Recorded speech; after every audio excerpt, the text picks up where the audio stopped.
What's going on, everybody? What is going on? It is Saturday, April 25th, 2026, and we are back with another live and a very special live here on the Torian Rain Reloaded channel. And as y'all can see, I have my camera turned on today, and y'all know the rule.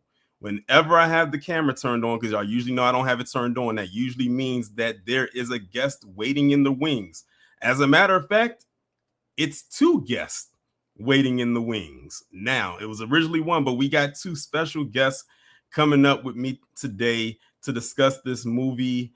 I can't wait to get into it with them. But before we get into all of that, make sure if you haven't done so already to please go ahead and hit the like button, hit the share button, hit the subscribe button if you are new. And if you are new to the channel, please be sure to go ahead and hit the bell twice to be notified whenever I upload a new video or go live. Let's see who we have in here so far. We got Dimple Face, Andrea Jones, Janesta, TR5, Wallow J. I think Wallow said that he's going to see it at 7, so he'll catch the playback of the live. We got Dimple Face in here, ABC Girl, Fire Bat, Don P, Church. Who else we got in here? Hurricane Nisi, Char Willie, Sybil, RJC, RC Minnesota, Tracy Lee. I have a few people in here who said that they're at the theater right now about to watch it. So shout out to y'all. We got All I See. We got Gwendolyn. Who else do we have in here? Gabrielle, Jennifer, AW1, Little D, Kevin, GDS, Stacy, and E Court with J just popped up in here. Okay. So I feel like it's only a one proper way that I can actually introduce the folks that I have coming up with me today. But I feel like I have to do like a kind of like a reveal type of thing. So what I'm going to do is I'm going to share my screen right quick. Y'all going to watch this little teaser, this little small teaser. And I'm sure many of you have seen this teaser several times before. And then when we come back, you will see who I have coming up here with me.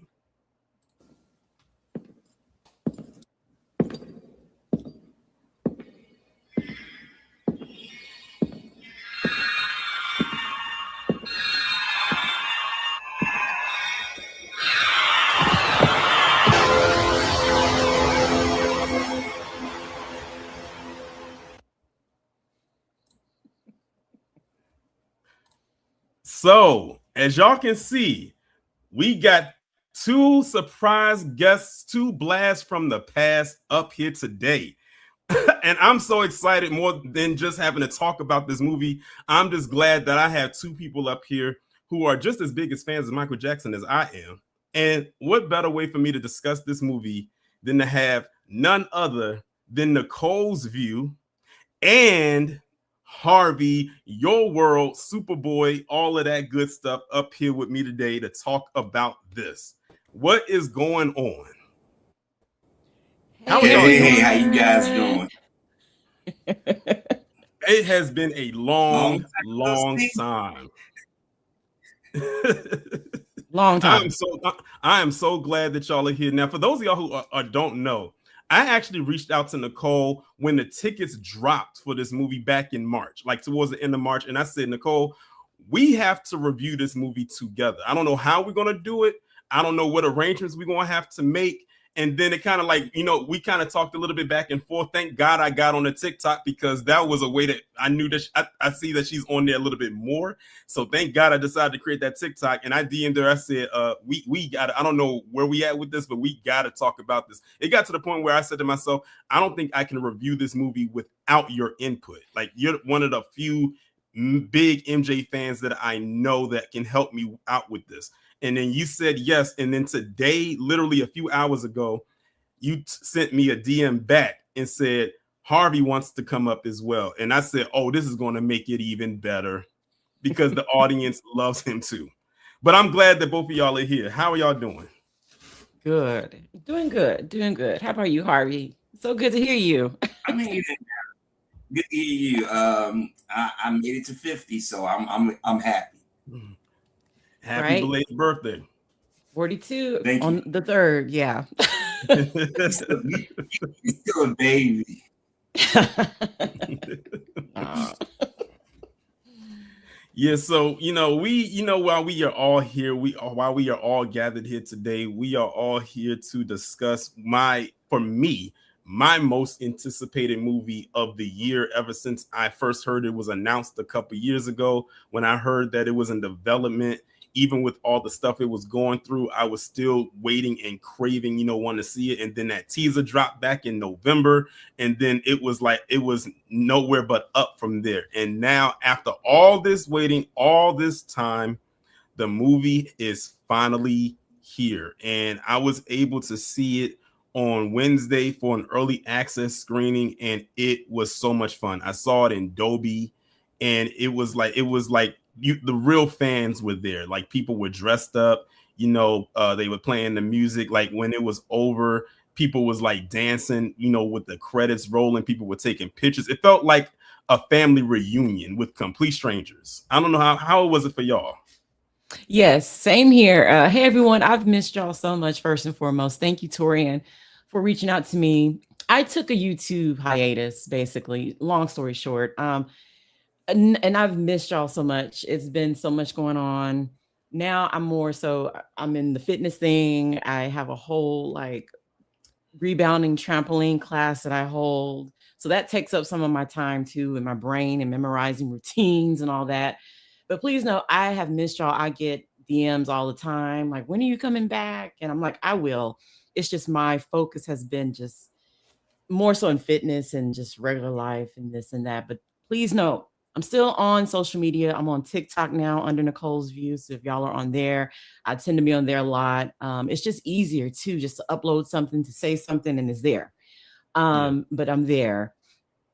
And I just want to say, first and foremost, like you, Torian, I went early access Wednesday night with some other friends. We dressed up. We made an event out of it. Basically, it was a lot of fun. Yeah, The I saw the pictures. audience, yes, the audience, you can tell, loved it. They gave him like a nice hand clap, Jafar, towards the end with the credits. I mean, it was amazing. And we saw it again last night with my husband and my son. They hadn't seen it. So I've seen it twice, and then I'm going to see it tomorrow with my mom and another friend. So I'm supporting heavy. Y'all know I'm supporting heavy. Yeah. And I just want to say, I found the movie to be, they had 2 hours to put together something that, to me, was in Michael's eyes. You have these critics. You're going to have people who are going to be hard on the movie. They didn't include this. They didn't include that. But I went into this movie. I didn't have high expectations, and that doesn't mean I didn't want it to be great, because it was great. But I didn't have all these grand, insane expectations. There's only so much they can do within 2 hours for a film. It's a movie, not a mini series. It's not a TV series. So they're going to give you what they can give you. They can't give you things if people don't agree to be in the movie, like Janet or Diana Ross. Things get cut. So if y'all are complaining about that, there are only certain things they can do to make it work. And I thought they made it work damn good. Jafar Jackson should be the biggest thing in Hollywood right now. And I'll stop right there. You can go, Harvey. Well, before I get started, I want to thank Torian for hosting us. It's greatly appreciated. I've been watching you guys from afar. I wish I was still on the YouTube platform. That's a long story I won't really get into right now. And it's good to see Nicole. I've been watching you with the videos of your class. So congratulations. Tell your husband, your son, I said hi. And to those of you who wish me happy birthday, thank you. I really appreciate it. I've been dealing with I hate to say I don't want to get down, but I lost my service dog last year. And then I've been going to, unfortunately, to a lot of family funerals as of late. Your aunts and uncles get a certain age, and you had to deal with that. And so I had 3 family members that I lost just within the last month. My father's sister and 2 cousins. So you're dealing with that, but I'm on fan base. I do little commentaries over there. It's under Harvey 76. If anybody's interested. Hopefully I'll get back to doing live streams on this platform. And when I do get the funds to go to court to challenge what YouTube has done, then hopefully I get that channel back. But until then, I appreciate you guys inviting me on your platform.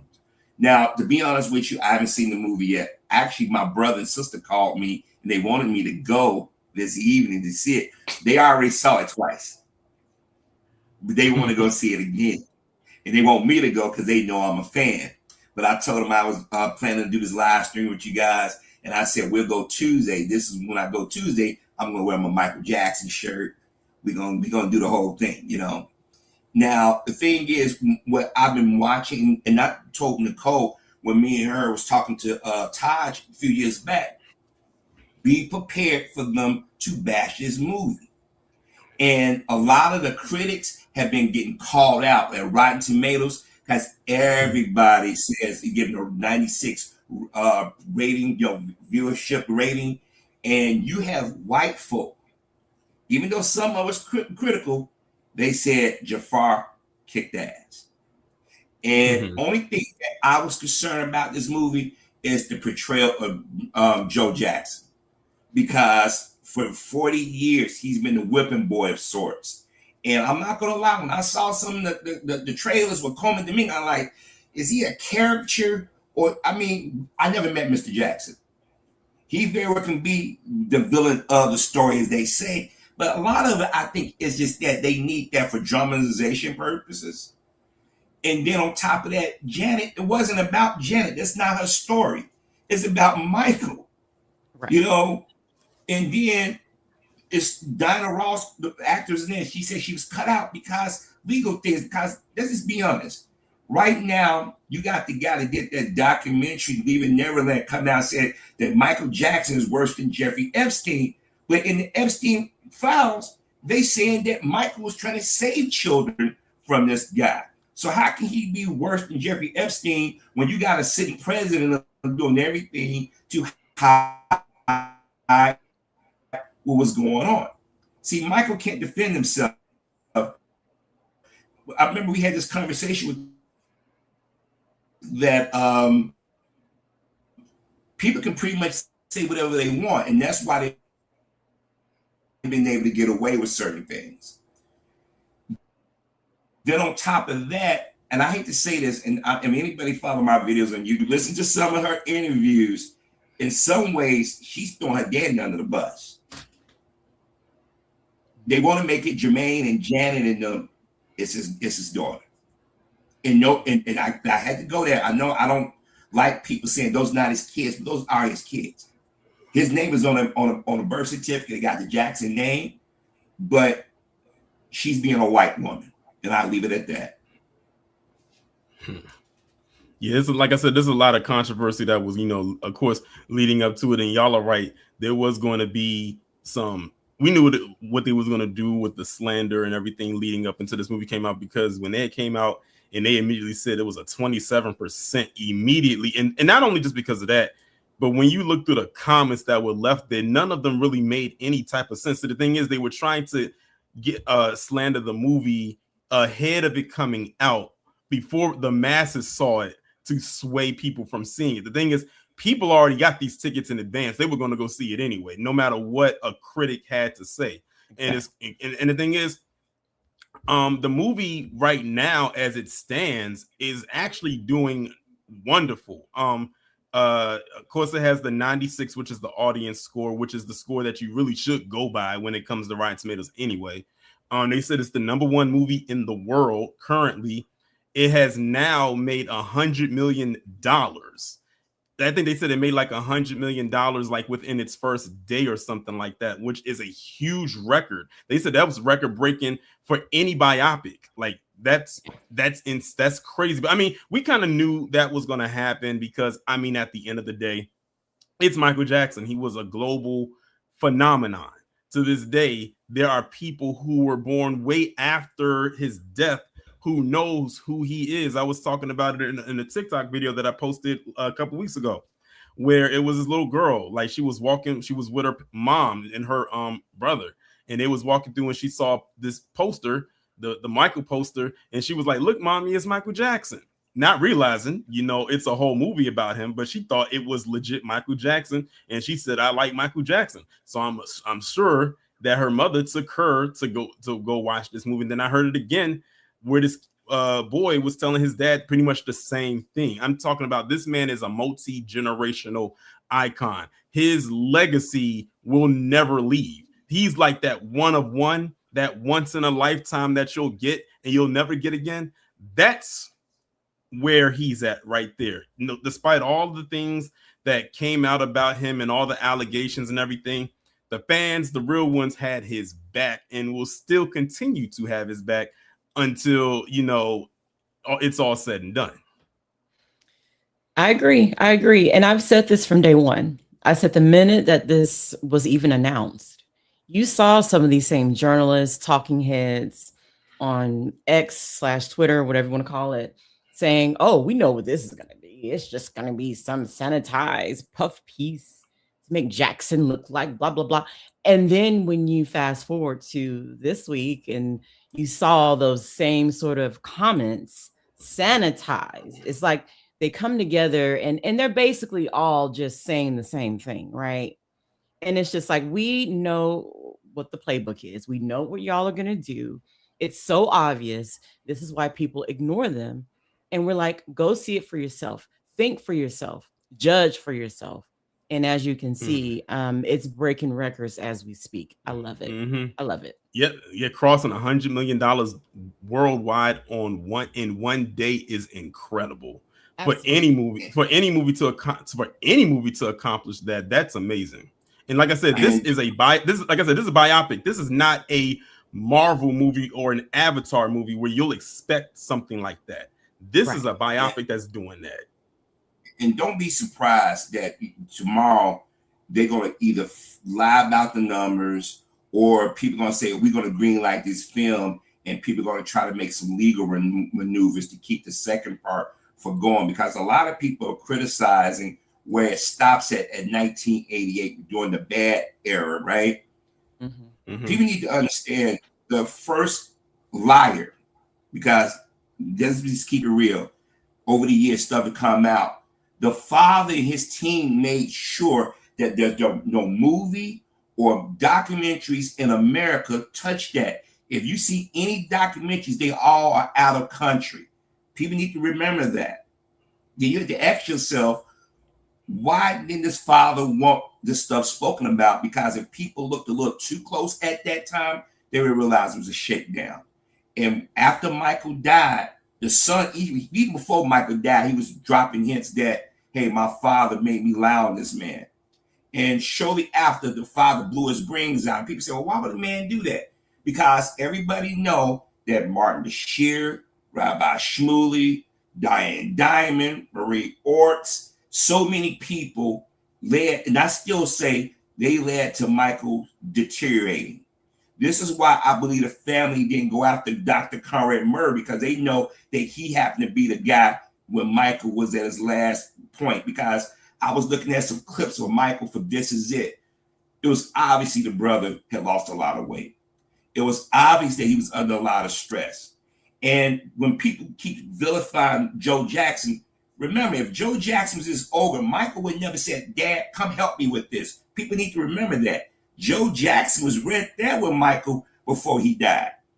So when people go out here and talk about Michael and his family, his legacy, get the facts. This is why I always say, control your dollar, know your history. A lot of us don't know our history. Michael Jackson will more than likely go down like Mozart. You know, people still talk about Beethoven. We've long gone. Because think about it. Nicole, you're 42. I'm 50. Tori, I'm pretty sure you're in that age range, right? I'm 36. Okay, you're 36. That means He's the baby. Yeah. So you're a millennial, right? Yeah. Michael Jackson is in our parents' age group. He's a baby boomer. Think about how many kids. I mean, it shocks me that little kids are out here dancing like Michael Jackson. It kills me that they know his routines better than we do. I remember when Motown 25 premiered. Everybody, we was tripping over ourselves trying to do the moonwalk. A kid I went to school with broke his arm. He was outside in front of the school trying to do the moonwalk, tripped over the crack and broke his arm. Oh no! We couldn't afford the Michael Jackson Thriller jacket. We got the members only jacket and say, "Oh, it's like a Michael Jackson jacket." We all wore the Jerry curl because of Michael Jackson. There's pictures of me floating around my family with me with the Jerry curl. So Michael Jackson influenced so much, and he still influenced music today. Chris Brown, Usher, everybody emulates Dan's move. Justin Timberlake emulated Jackson's move. All these concerts, when you see Taylor Swift and them jumping out from the bottom of the stage, Michael did that first. His sister did the same thing. So when people disrespect Michael and his family, they are the first Black family of pop music. The Osmond family, matter of fact, one of the Osmond brothers died the other day. They even copied the Jackson 5 and the Jacksons later on success. Remember that one? Just that song. Maybe it came out ABC, and they wanted the Jackson when they was at the Jackson 5 to do one last apple, one bad apple. If you go listen to it, Donny Osmond was trying to sing like Michael Jackson. Oh, I saw somebody say Harvey say Justin Bieber. Justin Bieber. So, yeah. And then this movie had to compete with that miniseries, the one that came out, the Jackson American. So there's going to be things that they probably in that movie, and I'm assuming they didn't rehash, because that movie is always going to be a part of.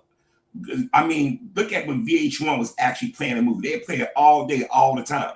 So you're competing against that movie with Angela Bassett in them. And like I say, from what I saw people dancing to the clips, singing in the Michael Jackson, I'm telling you, they're going to talk about Michael Jackson like Beethoven and Mozart. And I think a lot of these white folks are mad because you ain't talking about Elvis the same way. You ain't talking about the Beatles the same way. They want us as Black people not to take some pride in what that man and his family did. And like I said, you can listen to Michael Jackson stuff and still bop your head. In my car, when Rock What You Come on, I turn that joker up. When Butterfly come on, I turn it up. And I don't care who hear me. And the very people are hating are the ones secretly sitting in the theater. Ooh, I remember that song. Ooh, I remember this. Exactly. Yeah. And yeah, I'm sorry. I just want to say, go. Oh, I just wanted to say, like, I think a lot of people need to remember too, because I see that why wasn't this person in the movie and that person in the movie? They have to sign off on it. If they don't sign off on it, they can't be in the movie. This is not the filmmaker's fault. Even LaToya said that they offered Janet, would you like to be featured? And she politely declined. And she was like, LaToya was like, we would have loved to have her in the, the movie, but she didn't want it. Also same with Diana Ross. I think she was actually in it initially. And I don't know if she saw it, didn't like how she was portrayed. And like last minute, they had to cut it out. So I just want people to keep that in mind. It's not the filmmakers. They were trying to make it like this, I guess, a big, robust sort of film. But if people don't want to be featured or highlighted, they can't put it in there. And for me, like I said, this film to me was supposed to be looking through his eyes. You have to go in it that way. You have to go in it knowing we're not going to get every single thing. Like I would love it, of course. The super fans and people who love film and music wouldn't mind sitting in a theater for 3-4 hours. That's just not realistic. There are other movies that have to play in these theaters. These folks got to make money. So I understand why there's constraints, Yeah. But like I said, and I don't. I'm sorry, you can go.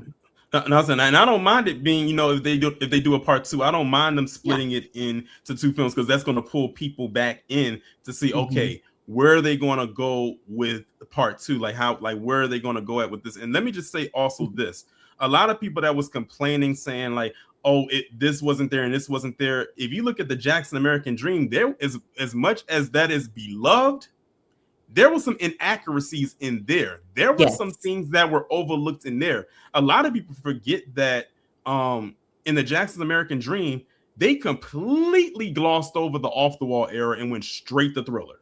At least in this movie, they touched on off the wall. They touched on all, the major adult albums, Off the Wall, Thriller, and Bad. But with American Dream, they glossed completely over that. Even the part with the Pepsi commercial, that was inaccurate too, because Michael did not fall down the steps. He made it down the steps, spun, and then fell to the ground.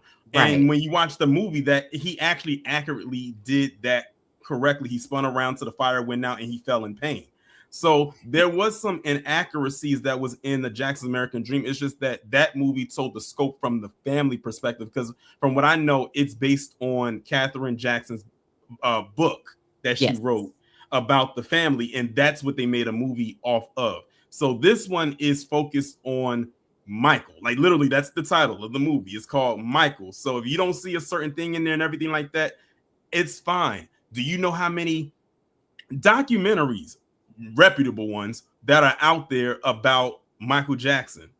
Also, one of my favorite things that I like to watch sparingly is the Michael Jackson private home videos. That's one of the best specials I've ever seen for Michael Jackson, because that was something that was done completely by him, where he's letting people into his life at a time when he was still a mystery. At that, he was still to some degree, still kind of a mystery today. But that was one of my favorite things. And I said, if they wanted to pull something to put into a biopic, they could pull something from that and just recreate something from those video clips. That way, because a lot of people may not know about it. But like I said, at the end of the day, the movie is about him. Like, this is his movie. This is his life up into a certain point. And then I'm sure that when they come back with the part 2, because I'm speaking into existence, that's what's going to happen. As a matter of fact, they actually shot up into the first allegation. But because of legal reasons, they had to scrap the whole third act, which was like another hour and some change long. So the movie was initially supposed to be about 3 hours instead of 2. But they had to scrap that whole part because, like Harvey said, of a legal situation, they could not have that part in the movie. So people were not going to see it. And the thing is, even if they come out with a part 2, guess what? Same rules apply. They won't be able to have it in there. All they can probably talk about is maybe the aftermath of what happened without having to mention any names. Like, they might have to like do some workarounds, but then people gonna come back and complain about that too. I'm like, do y'all not understand how legal stuff works? They're trying not to get sued. That's the whole point. They knew if they would have left that in there, one of two things was going to happen. They were going to get sued straight to hell in the back, or the movie would have never gotten released. The worst case scenario is the movie would have never gotten released. So, I mean, hey, it is what it is. So, you know what? I can't fault Antoine Fuqua and the people over at Universal and Lionsgate for saying, okay, let's cut our losses. Let's just scrap it. We'll have to divvy out $15 million additional dollars to do these reshoots for like the next month and some change. But, you know, people are going to wonder what that part was like. I'm going to wonder what that part was like, but we'll never know now. But like I said, if you look at like the stuff, I mean, it's documented. It's all documented. We know that he didn't do what he was accused of. We know what the story is. So you can fill in your own gap, but you have to go and do your own due diligence about what was not there and present in the movie. Like, and the thing is, the people knew this. They made this public knowledge last year? Something like that they scrapped the whole third act. So why people going in this acting so surprised, I don't know. And these are people it was sabotage. They were doing it on purpose. Exactly. The movie was actually last year or 2024 to be technical, because they said they did approach the allegations, but the lawyers found out and they said you can't do that. And the movie studio said, we don't want to pay this money to that dude because the father's dead. Even though the son said that his father put him up to do that, they would have to give him some money because he would still have to sign off. He's not going to do that at this point since that hit piece Neverland came out. So everybody like Diana Ross, I think she didn't want to be a part of it. I think she was thinking about her legacy, because Diana Ross, if you go listen to over the years, she sort of like, remember when they thought when Michael said that he wanted her to raise the kids and everything, and she was like, you know, don't think that there's certain people who was supposed to be in his story didn't want to. They just didn't want to be hooked up in this thing where people are constantly focusing on the negative aspects of his life. And by after the miniseries American Dream, it was a rights issue. People need to remember that was a Motown TV production. Michael Jackson did Off the Wall with Epic Records at that time. A lot of people forget that him and his brothers was with Philly International for a brief period, and they didn't even touch that.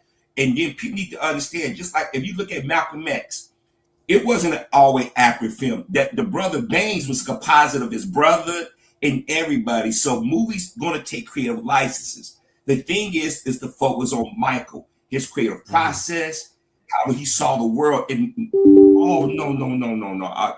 Can you guys hear me? I can hear you. I'm sorry about this update. I think it's going to be a sequel.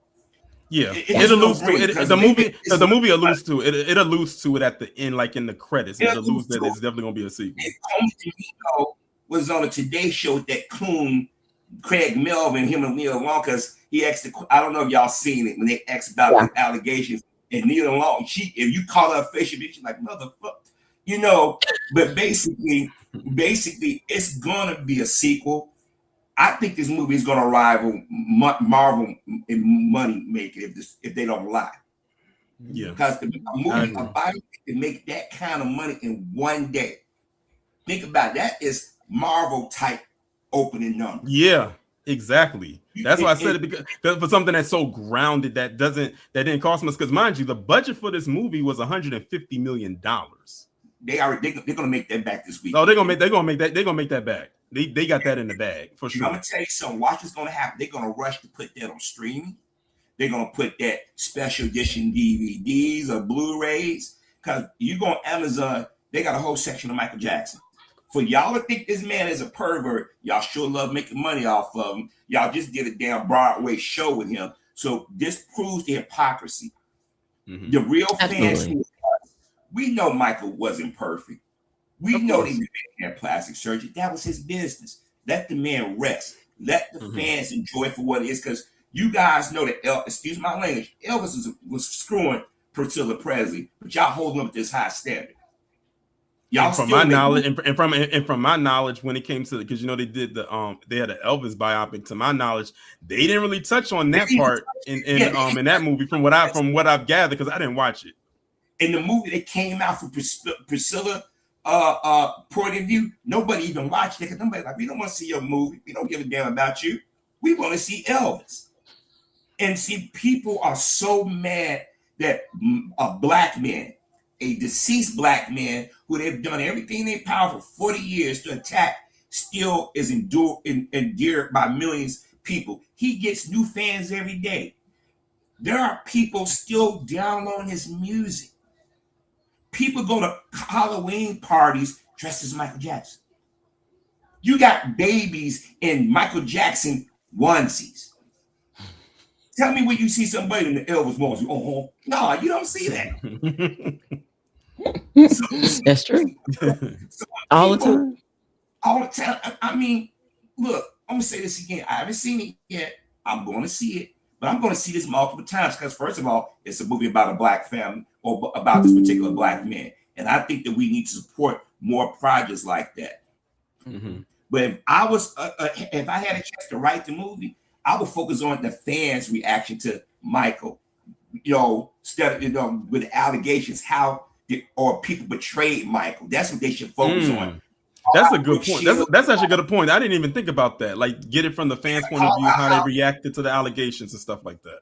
Call out how all the late night comics was making jokes about him. Jay Leno and them. Then when that trial went down in 2005, they realized, oh damn, we have to destroy this man's image. Talk about that. That would be balanced. Then then I want them to do it where they can get some fat actors or put makeup on and make her like Oprah and make her like a freaking fool. Oh God. Oh man, could you imagine? I mean, if I had a chance to sit down and write a script, I would approach it from that way so you can still talk about what was going on but without talking about it. And see what Michael endured when he was still making music, when he did the when he did They Don't Care About Us, when he went over to Brazil and him and Spike Lee was able to go in a place with the gangs usually don't let you go in. And Michael had that juice to go in there and shoot a movie in that place in Brazil. People don't talk about that. And then talk about when he had that big statue when he was releasing history that was going down a river. And people forget about that part. And then when he did Butterflies, how every radio station was playing that song in a constant loop over and over again. And then when right before 9/11, him and his brothers got to Madison Square Garden and had grown people, old people crying when they see him and his brothers on stage again. And Michael was still knocking it out of the ballpark. That's what I would focus on the sequel. Yeah. But I definitely hear you. It's just like you said, Torian, they knew that they had to restructure this movie. Like, so the whole thing about acting shocked, and they knew the movie stops in 88. Right. So it's just so disingenuous, all in bad faith, not even a little bit. They're not even trying to pretend to be like they're truthful. And that's the whole thing about it that makes me just laugh at it because it's so absurd.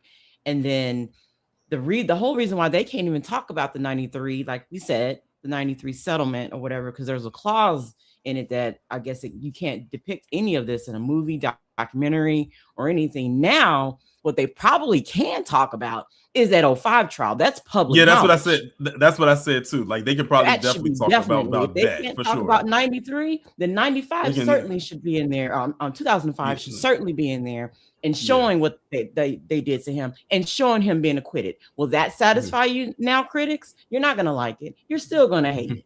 So we know what the turnout for that was as well. That's why they'll hate. I said, man, if they put that in there, I said I hope they incorporate the guy in there who released the dove for every charge that was read that said that not guilty. I know y'all remember that. It was a guy out there. It was a guy out there with a bunch of doves, and for every time it read not guilty, he released one dove. By the time it was all said and done, it was no doves. I mean, it was not. The cage was empty. I was in Iraq that morning. I just got off a mission. And one of my sergeants said, he didn't know I was standing by. He said, they let that nigga go. Because they was releasing that lady had the doves. And I was up my ass off. And guess what? That 2005 trial is connected to the 93 charge. Because that's when Geraldo Rivera and Aphrodite Jones admitted that we helped destroy this man's legacy. Because shortly after, Geraldo did an interview with him on Fox. I remember Bill O'Reilly was pissed. And he said in front of me, he said, I apologize, brother. He said, we bought into these lies. They had Jay Leno. I forget, there was quite a few celebrities that they had on there that said that this family, that our Ruzos, whatever their name was, they should be. And they would have to talk about Martin Bashir. Because Martin Bashir, remember when Torian, you said something about Michael Jackson on videos, his makeup artist and them told Michael, you better kick a camera around with you because Maury Povich hosted his shows on Fox. And for some reason, nobody plays that because it contradicts everything that Martin Bashir and that family said that happened. Because Michael explained about the people sleeping in the bed. Because shortly after that Martin Bashir thing, that's when the next round of allegations happened. Exactly. I said that's not a coincidence right there. And because I remember when that came on, it came on in 2003, and I think the world was watching because, like I said, Michael Jackson was such a mysterious figure, and that was at a time when social media was still very much in its very early infancy stages. You only had MySpace and Facebook and Black Planet, and back then you didn't have smartphones, so everyone was still glued to the TV. And the thing is, Michael Jackson, anytime he came on, it was always an event, so people was going to watch regardless. But I remember watching that, and initially I was enjoying it, but then as it got more and more into it, I'm like, what is Martin Bashir trying to dig for? Like, what is he talking about? Like, what is he? And I understood that as a then 14-year-old, in high school watching this, and I'm like, what is this guy doing? Now I will say, if they want to include something into part 2, definitely put that in there, because like people, if you are a true fan, you remember how disgusting that was. It's like he had to go through that in 93 with Oprah, the Mammy Supreme Wigfrey, and now he got to deal with this with Martin Bashir. Like I said, this is absolutely, it was crazy. But I think at this point, I think we have pretty much got out everything we needed to say about these critics. We've crashed out for almost over 40 minutes. Now, me and Nicole in particular, we can really now get into this movie. Okay, Nicole, Nicole, you're the guest. I'm gonna let you lead off. Like, your initial thoughts. Like, what stood out to you? Like, what's we're just having a conversation at this point. Oh, snap! She fell off. You don't think they watching us, do you, Tori? I listen. I have no clue. Hopefully, she's able to come back. I don't look like she was checking on something. I hope she didn't hit something by mistake, but she has the link, so she can come back up. Well, I know I haven't watched the movie, but I tell you what I look for is the music choice. Because I think from what I've heard, you've heard more of his R&B sounding music being played in the movie. I've heard they get Off the Wall and all that stuff. And they see, even at the end credits, I saw people dancing after the theater was clearing out. His true fans were in the house dancing. That in itself is powerful. I saw people like depending on what type of screening you went to, some places were playing his music over the speaker before the movie started. So there were people that were singing and dancing before the movie even started. You even had some MJ interpreters or impersonators rather doing, dancing right there in the front to entertain the people before the movie got started. And of course, after the credits roll, because after the credits roll, it's like listening to one big Michael Jackson / Jackson 5 soundtrack from the time the first credit rolls all the way to the end. And I'm loving the fact that at the very end, they gave a tribute to Tito Jackson. Like they put a little excerpt in there about Tito right there at the end, which I was very appreciative of them doing that. I'm still shocked by his death. It's like, it's unfortunate, that he wasn't here, to see this, because he was alive during the production and then he passes after it's done. So it's, it's unfortunate. Oh, Nicole's back. Did you hit something by mistake? No, it just did. It just was like booting and reloading, and then it kicked me out. Wow, that's crazy. But I was asking before. The thing before it kicked you out. Just like we just having a conversation, like your thoughts on the movie and everything that you saw and all of that good stuff. Yes. Basically, like I said, I went in. I just wanted to go in, just free, open. I just wanted to enjoy the movie for what it was. As a fan, it's easy to get caught up in, I want to see this. Trust me. I would have loved, for my own selfish reasons, to sit in a theater for 3.5 hours and enjoy this. But I'm like, I have to be in reality, right? Yes. But I went in, I was just so impressed with little Giuliano. He did such a good job. My heart melted for him. Yes, little Michael. I thought he did so good. And then when it transitioned to Jafar, I mean, it was just even at another level. It is like Michael's spirit just channeled through that boy's body. When when he said the first words when he was there in the office with Quincy Jones, because this is the part where he's talking about making Off the Wall. And when he said his first words on Wednesday, when I was watching it, the people in the theater was like, oh, like people was like, wow, like he sounds shocking, just like his uncle. It is, y'all, for those who have not seen it, when you hear Jafar speak as Michael Jackson, it's like Michael came back to life and just put his voice box into Jafar Jackson's throat.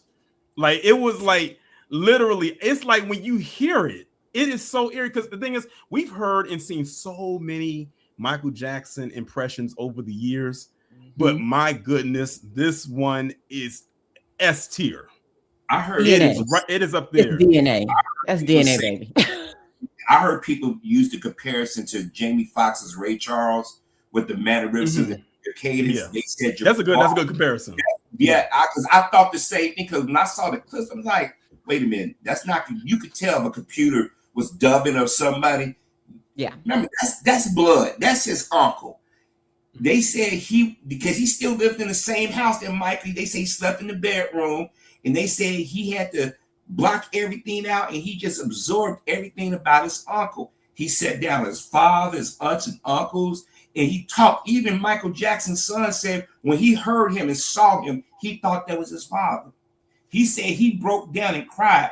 And I even found out he had a little cameo in the movie. He's a stagehand standing behind him before he walks. Yes, I actually found that out from, because I didn't pick that up when I first watched it, but somebody I know watched it and they sent me the clip and they said, Torian, do you see this? I said, what am I supposed to be looking at? They said, that's Prince Michael right there. And I was like, wait a minute. It is him. It's one of those things that you would blink and you'll miss it. Because I definitely missed it. And it's crazy because I went back and saw it again today and I missed it and I missed it again. I saw the second time. Michael boys love their daddy. They are fiercely protective of his legacy. They are fiercely protective of their grandmama. And they stand by their cousin and uncle. When they was at that premiere, LaToya, all of them, they stood strong because you knew they was going to come with the hate. But the one that played young Michael, I have a question, guys. Did he make you forget Jason Weaver? Because I heard people say this kid channeled the young Michael. Did he make you forget Jason Weaver?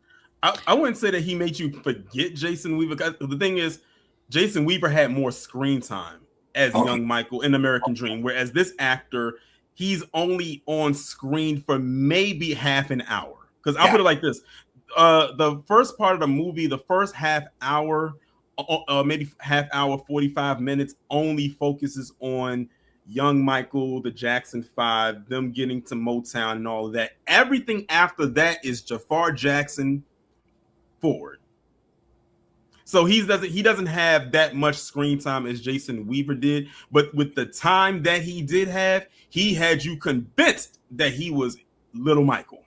Because even his mannerisms and how he was dancing, even what he did, even he sounded like young Michael. Because with young Michael, how he sounded, he had that high voice, and he even sang like him. As a matter of fact, when he was in the was Nicole, maybe you can answer this for me. When he was in the studio singing for Berry Gordy for the first time, was that him actually singing?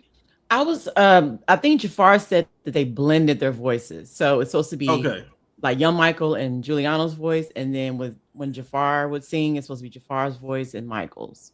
Okay, so they kind of blend. Because the thing is, if you watch the movie, you can actually hear where Michael's actual voice is, and then you can also hear where the actor's voice is, and even when they blended together, which was very good, because it got to a point where Jafar was singing live parts and it actually sounded like Michael's actual live performances. So it's kind of crazy, like how even his singing voice is very eerily similar to his uncle, and it's crazy because his voice is more similar to his uncle than his own dad. Because we know we know what Jermaine Jackson's voice sounds like when he sings. Jafar doesn't sound anything like his dad when he sings. He sounds more like his uncle. Well, I noticed something that from what you guys describing, the young Michael, what they probably did is what they did with the Hulk. They took Lou Ferrigno voice, Mark Ruffalo voice, and they blended together. So you have a distinct voice. And what they did, they probably took young Michael, the actor, Michael as it was a performer, and then Jafar, and they blended together. So when they did the transition to the adult Michael, it won't be off-putting. So in your head, you say, I hear this a certain way. And then when they transferred from young Michael, when they went into adult Michael, it was with the off-the-wall era. Is that it was there? It went to the off-the-wall era. Okay, so that means they didn't want to. That's why I was saying early, they probably did not want to rehash what we already knew part from that Jackson miniseries. Yeah, the preteen, that preteen, they skipped that. Yeah, it would have been redundant because Willie, what's his name? Willie what's the one that played Wiley Draper. Wiley Draper. Okay. Wiley Draper did such a phenomenal job at that teenage part. When you think about Michael, you're going to go back to him. It's so because I figured a movie wouldn't rehash certain things. It would be redundant. It would like we've seen this already. And then people would be comparing in this society. Exactly. And one thing go ahead, I'm sorry. One thing that I like too is like the aspect, and it was some things that happened in this movie that was unintentionally funny and comedic. Like it wasn't meant to be funny. Like a part going back to the Off the Wall era where Michael was talking to Quincy, wanting to do his own album and everything like that. And Michael is sitting down and he's talking to those two guys. He says, I really want to do this album, but he says, I got to basically contend with my dad. So I was wondering, instead of me telling my dad that I want to do this album, I'm going to send you two over to Havenhurst and sit down in his office and tell him for me that I want to do this album. So it's stuff like that was like unintentionally funny, because if you watch the movie, how it plays out, you have no other choice but to laugh. But it just shows you right there that even Michael at that age of 20, because it's in 78, he's 20 now, he still is like having this timidness of approaching his dad about doing things on his own, even though he's at a level of success where he shouldn't even have to get that much permission. But you got to think, at that time he was still managed by his dad. So he just couldn't go ahead and do a whole album without Joe knowing. Otherwise, that's like a breach of contract, because everything's supposed to be for the Jacksons. It's not supposed to be for Michael Jackson. So he's like, Michael Jackson's name is not on the contract. The Jacksons is. You are part of the Jacksons. You don't have any legal right to go and do your own thing without my permission. So I thought that was like an unintentionally funny thing. It ended up happening, but Joe basically said he can do whatever he wants after hours, but from 9 to 5, his ass is mine. Like, that's basically what he said in so many words. And it's funny because 9 to 5 is a famous line in Off the Wall. I said, what are the odds that that happened the way that it did? Yeah. And they were even dropping little foreshadowing things. The amount of times that Neverland is mentioned and shown in this movie, we all know what that leads to. That's Michael's home that he built, on all that land with some of the funds he got from that bad tour, and that's what he built Neverland Ranch with. That's another thing. If they do a part 2, I'm sure they're going to cover that. Yeah, I said we've seen Neverland, but I would like to see him actually purchasing the land and starting the building and the construction of it, because we always saw what it looked like after it was done. We never saw the construction and the building of it. So maybe that's something that they can do, and that would be something new for us to see going into this sequel. But that's just something I kind of wish. Well, the house was already there, Torian. He just added stuff to it. Okay, yeah, the house was already there. Okay, yeah. We're adding the Ferris wheel, all the attractions, of course. The attractions, animals. Oh, we got to talk about the animals. we got to talk about the animals. We got to talk about the animals.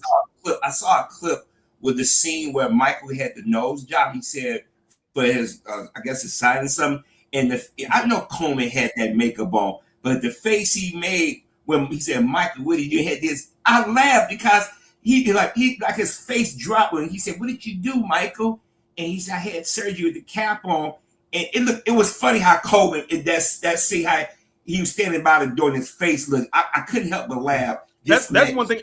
That's another unintentional funny thing about this movie is Coleman Domingo's facial expressions on a lot of the things. A lot of times when he was shocked or in disbelief, his facial expressions spoke through every single time, and it was like yeah, like especially at the very end. It probably had to without that makeup on it. Yeah. Oh, but did they focus on his business? His what?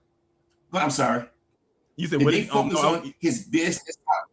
Michael was ruthless when it came down to business. They kind of did touch on that. They did kind of touch on that. Especially when it came to the MTV part. Okay, because they said when he took off the performer and got into the businessman part, they said he was ruthless. They say he did his business. You can see it. No, we're not going to do that. You can see it. Like, for instance, when he had that meeting, it was a meeting that he had because that's when he went to go get and hire John Bronca, who we know today is the head of his estate. He went in that boardroom, mind you, he's there.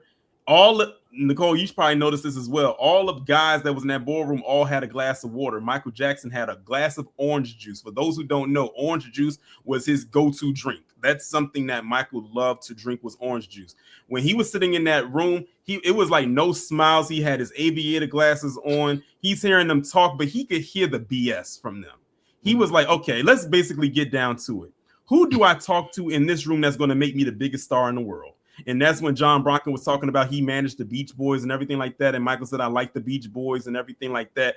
Michael unintentionally made all those people get up and leave that room and made John Bronco stay in that room. And he says, okay, you want to manage me? Michael took off his aviator glasses and looked him dead in his eye. And he basically said, okay, well, here's your first order of business. I want you to fire my dad quickly. So that's where the whole sending of fax from John Bronco saying, I hereby on Michael Jackson's behalf terminate you, Joe Jackson, as my manager, signed John Bronco. That part was crazy. He said, how fast you want it to happen? ASAP, quickly. That was Michael said. He said, quickly. He looked him dead in his eyes, said, I want it done today. And that fax went to Havenhurst that day, signed JB, and said that he is fired as his manager. And the thing is, Joe was there playing his guitar, and that stopped him dead in his tracks. You had Catherine and LaToya in the other room getting ready. I guess they were going to some kind of event. He busted through the room. He was like, LaToya, get out of here. Do you see what your son did? He just fired me on a piece of paper. I saw it was like a sentence on a white piece of paper. Yeah. It was imagine using all that paper just for a letterhead and one line and another line for your initials and a signature. That's it. Use all that paper just for one line. You know what? I don't know if they probably put this in the movie. I don't think they would, but it's a scene where Michael and his brothers on stage, and I don't know what the hell Marlon was doing. That dance he was doing, and Michael stopped like, oh, you talking about the body roll? Yeah. I would say they did not put the body roll in the movie. I was like, if they put that body roll in this movie, I am going to laugh so hard. I'm gonna laugh so hard if they put that body roll in there. But you know what? When I saw the actors that played the brothers, it's older. They got close to looking like the actual brothers. Whoever they cast to play Marlon, whoever they cast to play Marlon did a good job because he looked just like Marlon on the Victory Tour. That was the one that really got me out of all the brothers. I was like, he looks just like Marlon Jackson. Yeah. The casting was phenomenal with this movie. The casting was really good. I think why the casting was the way you had a black director. Antoine Fuqua, yep. You had, because remember, even Denzel explained this. He said Martin Scorsese could have directed Schindler's List. Steven Spielberg could have directed Goodfellas, but it was not be the same. You would like when black families, we know Sunday morning when your mama had your sister here with that hot comb, you recognize that smell. You remember that popping sound. Nuance. That's why to this day, Malcolm X triggers us because they focus on nuance. And I think having a black director recognize nuance. Because even the clip I saw of Lorenz Tate playing Quincy Jones, he didn't say nothing. His facial expressions was subtle. He said everything without saying nothing. That's just me seeing clips.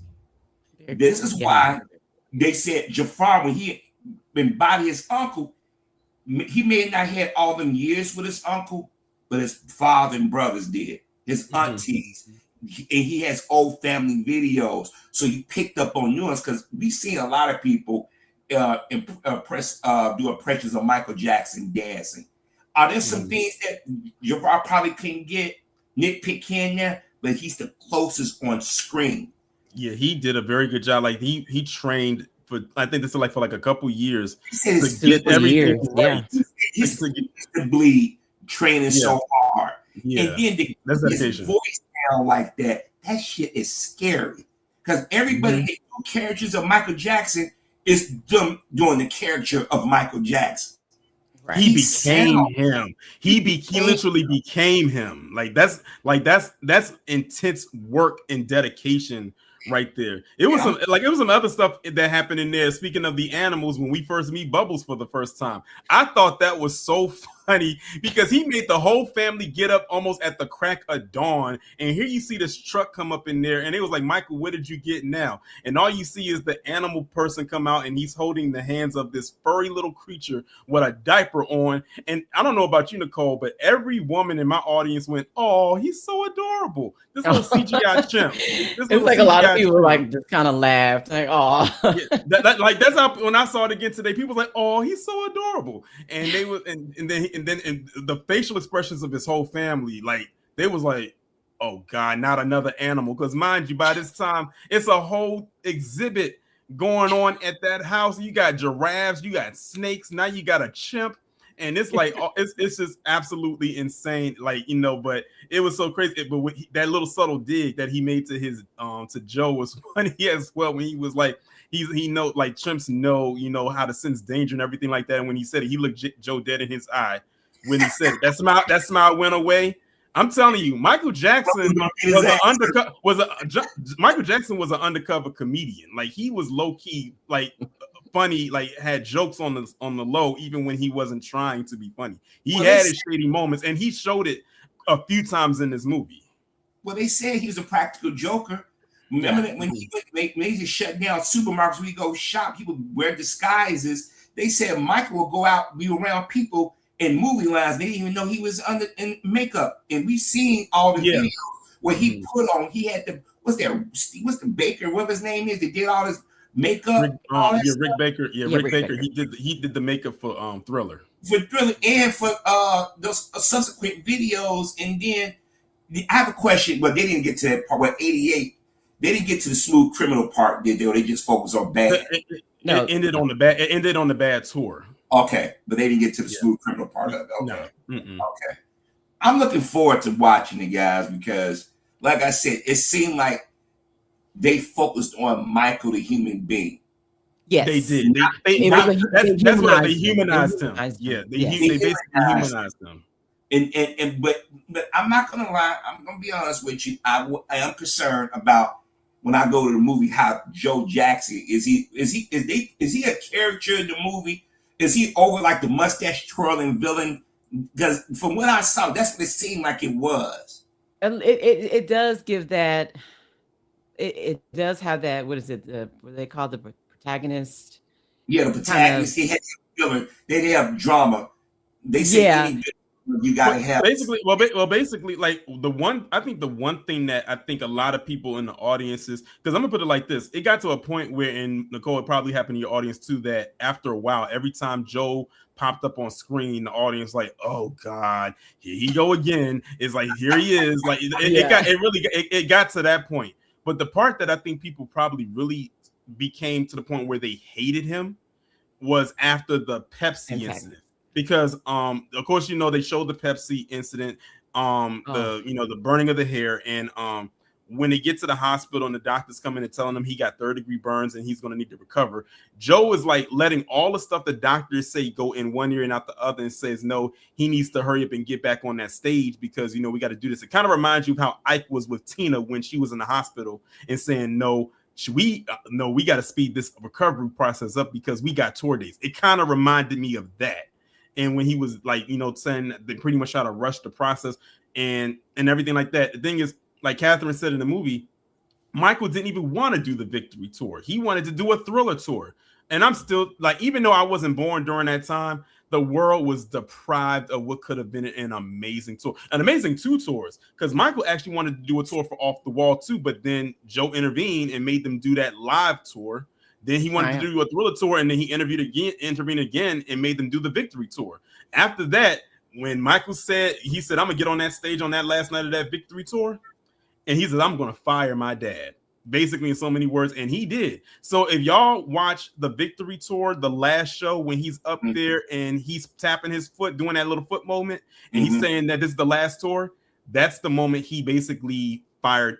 You know, he basically told Joe, this is it. I'm leaving the group. This is it. That was that moment right there. See, looking at it back then, you wouldn't know the dynamic of what that was. You thought, oh, he's officially just breaking away and he's going to do his own thing. But with the movie filled in the gap that he was telling his dad, who was looking off stage, and telling him, that I'm leaving the group. This is it. And I'm about to go do my own thing. And then that's when Michael kind of went away for a couple years. And when he came back, he was in his bad era. So the movie did fill in the gap in that aspect of what happened on the last night, on the final night, because Joe wanted to do the whole Victory tour internationally, and I looked at the tour dates for Victory. There was a long tour domestically. That was a very lengthy tour. It was like that tour lasted at least 6 months. That's a long time to tour. That is a very long time to tour. And Michael was like, "Okay, you're basically doing stuff behind our back, and you're not letting us do our own thing. So I'm going to get in front of all these people and say, this is the last tour. This is the last one, the final night, unexpectedly, because I don't even think his brothers knew he was going to do that. He said, that's it. This is it. And so that was Michael's time. That was Michael's time to officially break free from all of it, and it worked. So basically saying Michael finally grew into his own manhood. Yes. At that point, that was his emancipation moment right there. I would say. Go ahead. I do want to say, I feel like although in the movie it's like that, it's like the Joe versus Michael. Someone said antagonist. It's kind of like he's trying to break free from this and be his own, artist. I think maybe in part 2, they may give Joe some grace because, like Harvey has said at the beginning, towards the end of Michael's life, he was looking for Joe. So we might get that. It might come back full circle. It can be exactly. It could be a full circle moment. Yeah. In an interview when Invincible came out, that nobody liked to play, he said, "You know what? I understand why my father did what he did." He admitted that it was obvious. And I think, Nicole, you probably played it on one of your old videos, because me and you talked about this before. That he gave an interview and he said, "Now I understand why my father the way he was." And then Michael even said I'm paraphrasing. He was a man of his era. We have to remember Joe Jackson was born in 1928. He grew up in Arkansas. He didn't leave Arkansas till he was 12. He went to Los Angeles with his father to live, and then he moved to East Chicago, Indiana. You have to understand, he was in an era where black men couldn't be men. They was always emasculated in some way, and he probably felt that his home was his castle. Like I said, I'm not trying to excuse because remember, I don't know Joe, never knew Joe Jackson. His children, his wife knew who he was. And they signed off on it. There's some of them are producers on the movie. So it's like they know he's not here anymore to say anything. But at the same time, Joe Jackson was alive when he did that miniseries. So he probably said, "You know what? I'll go along with it. I'll be the big bad guy because I did whoop your ass. I did whoop you in shape." But people need to understand, Joe Jackson had a vision. He got his kids to that point. People keep wanting to say Donna Ross, but it wasn't true. It was actually Gladys Knight that was trying to get but because Barry Gordy was banging Donna Ross, she gonna get, we true Jackson fans, we know the stories. But my thing is that I'm glad that this movie is making money. I'm glad a new generation is listening to this man's music and not the bullshit that the press. Because I'm telling you, I was watching Inside Edition the other day. I want to throw something on my TV. Why are they talking about this? Why are they talking about this? Why are they talking about Bubbles? And I'm like, what the? It's like, what do you mean? Hold on. What do you mean? Why weren't they talking about Bubbles? Bubbles was in the movie. Bubbles had quite a few scenes in the movie too. Like, I think, the first time we saw Bubbles, when he first got him. They were trying to insinuate when I was a kid around that Michael Jackson may have had a, how can I say, bestiality type relationship. Oh God. I'm kid you not. If you went into a supermarket in the 1980s, all them tabloids, why is he hugging on Bubbles like that? Why is he? What's going on? Is Michael Jackson and Bubbles having an inappropriate relationship? Wacko Jacko. That's where all that stuff started. If they was to do a sequel, I would love them to address how he felt, he felt trapped. This man could even go out and we take going to the grocery store for granted. We go into the store, buy a pack of ground beef. We like, what a big deal. That actually, I'm glad you said that. That actually got alluded to in the movie when he and Bill Bray, who was a security, went to the store to get some toys. And one person noticed him and was like, "Can I ask, can I get an autograph?" then one person turned into like almost a small horde of like young kids and their parents, and asking for an autograph. So that, I think it was at that point right there where Michael was starting to notice, okay, I'm starting to have even more fame away from my brothers and everything like that. Because a lot of people don't realize that when they were with the Jackson 5, Jermaine was the one all the girls went after. Like, he was the one that a lot of the girls loved to go and chase after. Michael was kind of like an afterthought. But when Michael was on his own, that's when it happened. And they even showed it too when he was coming back from the store. It was a whole bunch of fans outside of the Havenhurst gate. One even almost broke away from security trying to run and chase the car to get to the gate. So that's like, that was showing the early on stages, and then it's crazy like how it jumps forward and you get into the Thriller era, and now it's like a whole sea of people. And I wanted to talk about that, Nicole, because going back to what Harvey was asking about with the business stuff, with the MTV thing, as you all know, MTV at one point in time did not play any black artists on there. So they had to go to Walter Yetnikoff, who was the head of CBS at the time, to basically tell them, like, look, Michael has the biggest selling album right now. He has a couple of videos out, Billie Jean being one of them. But we want this song and this video played on there because you don't know what it can possibly do. And Waltner was kind of like standoffish against it because he didn't think he was actually going to actually talk to the person over at MTV. So he ended up calling, he told his secretary to call him. They called him, got on the phone, had a conversation, and said, look, and this is a real conversation, by the way, that he had. Look, if you do not play Billie Jean on MTV in the next 10 minutes, I am pulling all of my biggest artists off of your network. And then he started name dropping a whole bunch of big pop stars at the time. And before you know it, Billie Jean was on there. So Michael Jackson, don't think that this man was soft because he was soft spoken. This man was about his business. Like, he knew what he was doing. And remember the line he said, Nicole, he said, I'm a black artist. I'm so glad that they put that line in there. He said, I am a black artist that makes music for everybody.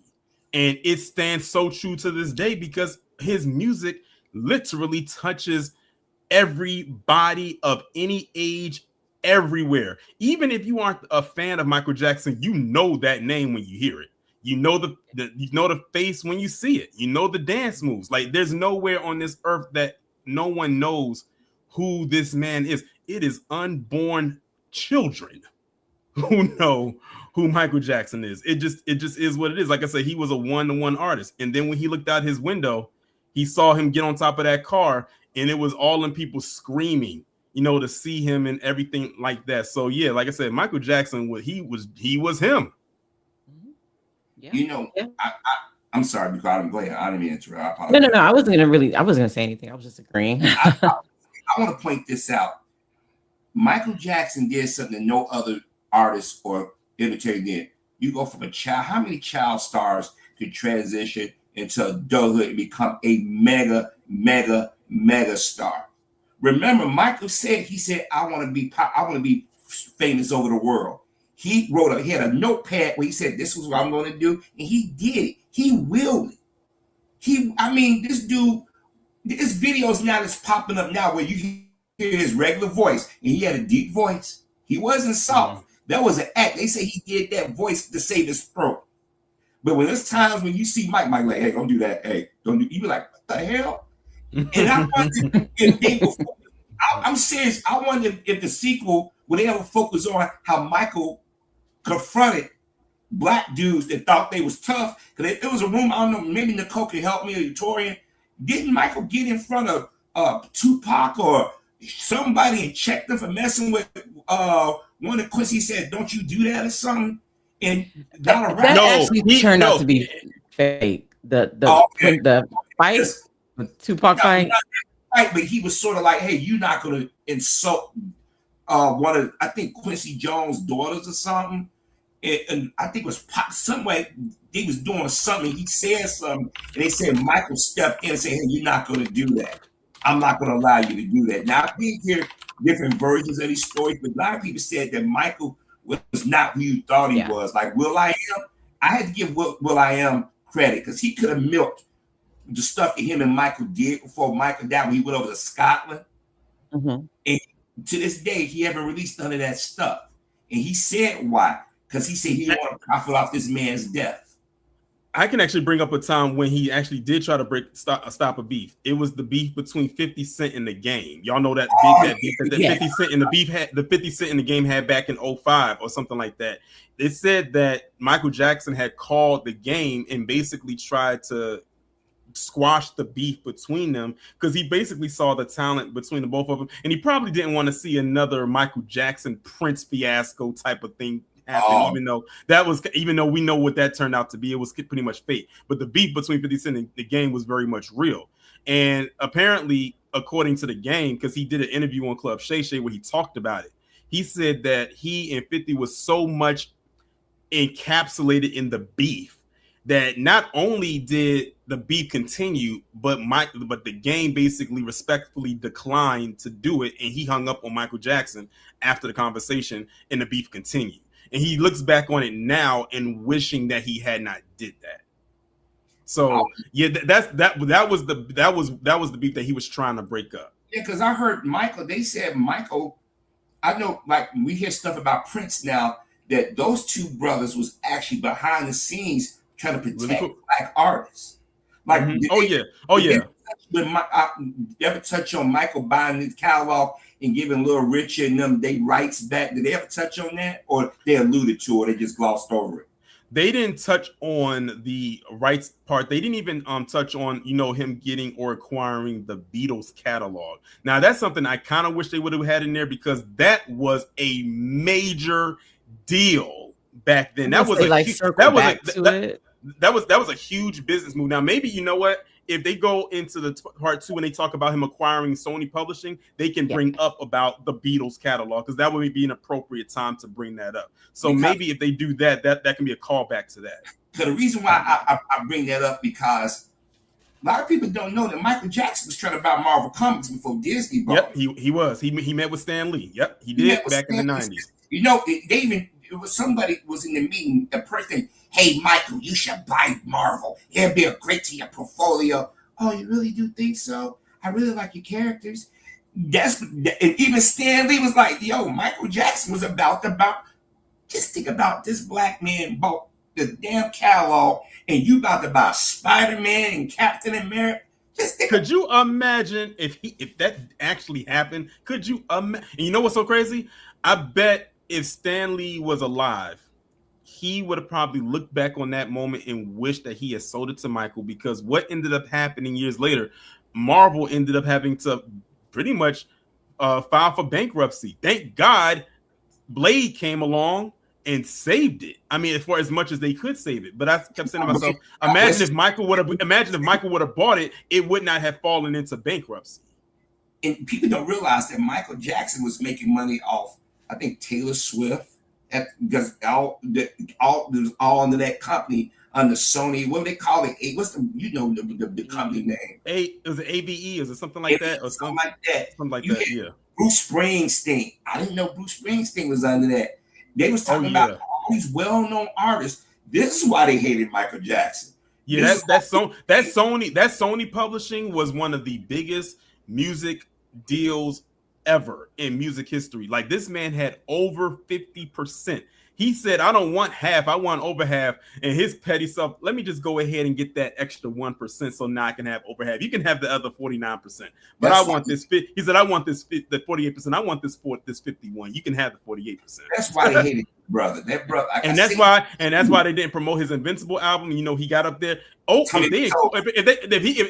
they incorporate that part about him calling Tommy Mottola the devil, I will stand up and give a standing ovation by my damn self. If they incorporate that into the second part, I would do, because at first, if you look at that video, initially he wasn't going to say anything about that man, but then the audience baited him into it and said, go ahead and say what you want to say, just say it. And he said, okay, I'll say it. And he said, Tommy Mottola is the devil. And everyone went crazy, like, oh my God, he said it. Al Sharpton was standing next to him like, don't say it.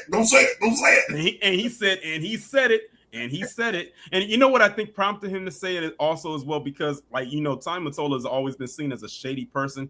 But I think what people really started to see how he really was because, remember, he was married to Mariah Carey at one point. And people started, and I think that through that marriage, people started to see the horns form with him. I mean, I think they were always there, but I think that's what it was.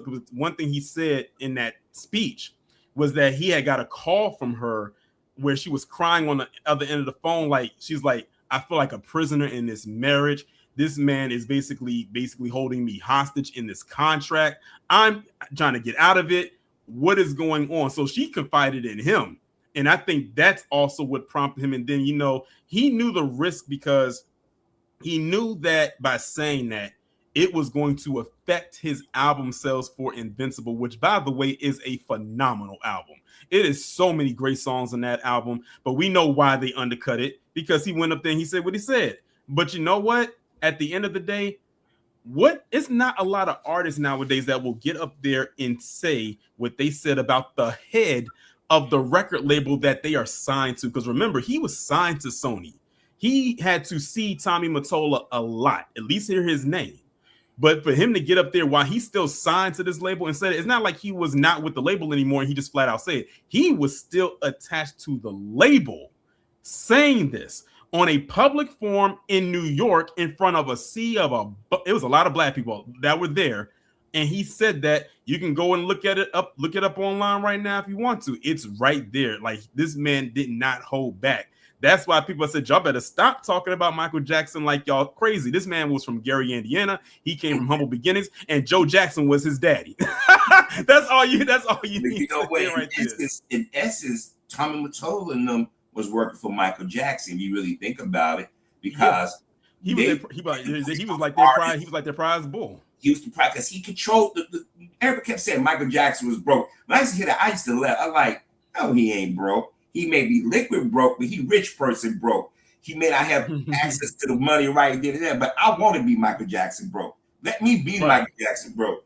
Remember, they was Beatles songs. He was making money off the Beatles songs and commercials. Mm-hmm. Think about that.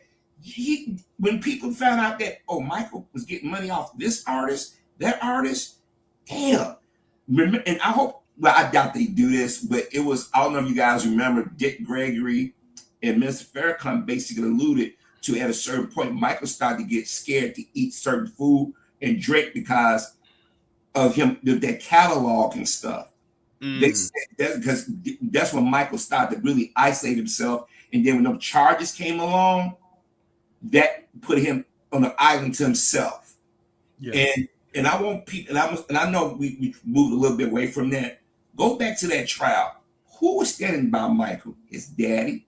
They supposed to have a bad relationship, but his daddy was next to him, his brothers, his sisters. They stayed together. And it seemed like people are mad that the family is still out there together. So they wanted to, Janet and Jermaine, or parents in the family.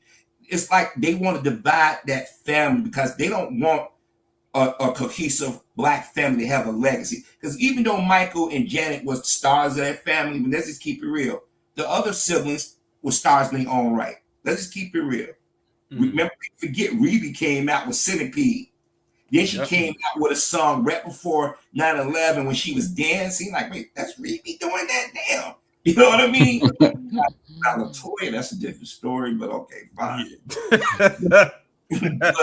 but you know, it's impressive to think that a man who's been deceased since 2009 every year is getting new fans, and his music is still being played, and people are still mixing his songs, and you're still like, damn, I never heard this. Oh, damn, I forgot about that song. Or damn, I'm gonna play this at my birthday party. I'm gonna play this at my wedding.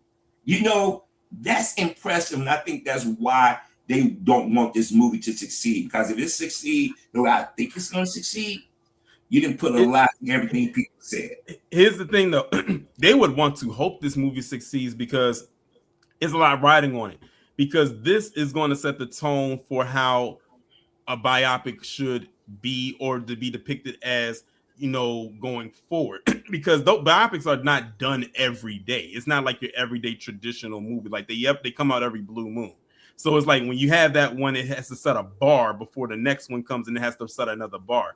So that's why you would want to hope that this movie does very well, because I'm gonna be honest, I needed to do well. I want that part 2. Nicole, I'm sure you want that part 2. Harvey, Oh when you yeah. see it, you want to want that part 2 too, because I want to see how. I said that this first part is the celebration. You know, we're embracing it. For a lot of people, it's very nostalgic and everything like that. We're singing the songs and everything like that. Because I told someone right now, when that part 2 comes up, you're gonna have to pass that Kleenex box down the aisle like it's the collection plate at church, especially when it gets to 2009, because we all know what that is. Because I'm telling you, it ain't gonna be a dry eye in that room. We're gonna be hearing people sniffing and crying and boo-hooing. It's gonna be like June 25th, 2009 all over again. And then when they had the funeral a couple weeks later. So yeah, that's going to be the controversial and emotional part. Now, this part right here is where I'm going to say,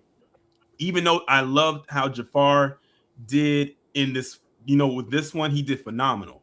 But the second one, that's when the acting chops, he's going to have to really dig deep into this one, because this was at a time in Michael's life where he was dealing with controversy, scandal, allegations, name calling. Did you hear racism, a whole bunch of stuff all at one time? Torian?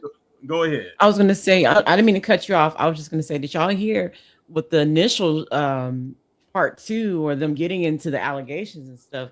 They had like the police cars, the raids. They actually made him strip. Oh, like, yeah, I knew about that. Oh yeah, I remember that. Damn, they made him. Yeah, when they went and they did the when they went into the Neverland Ranch and they went and did a raid, they made him do a whole strip search. Like, they made him strip down to nothing, and they took pictures of his body. They probably did cavity searches, everything. Like, it's like they did, because he came out and did how they usually do announce his videos back in the day. He had it on the networks where he was in a red shirt. And he said, of my penis, my buttons, all this stuff. But before I get that point, I want the sequel. I want to see if Jafar can do that. Remember the Times dance sequence.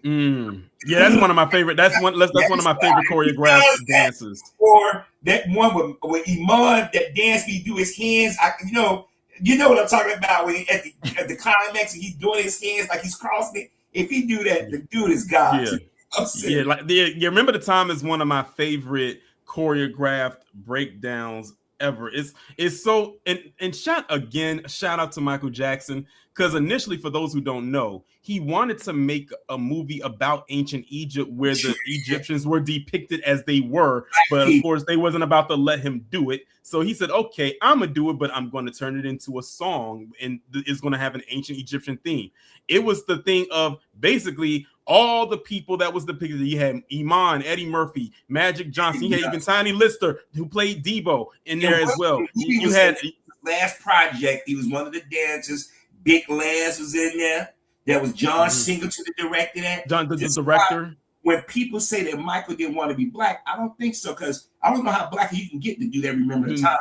Listen, Michael Jackson was the lightest person in that video.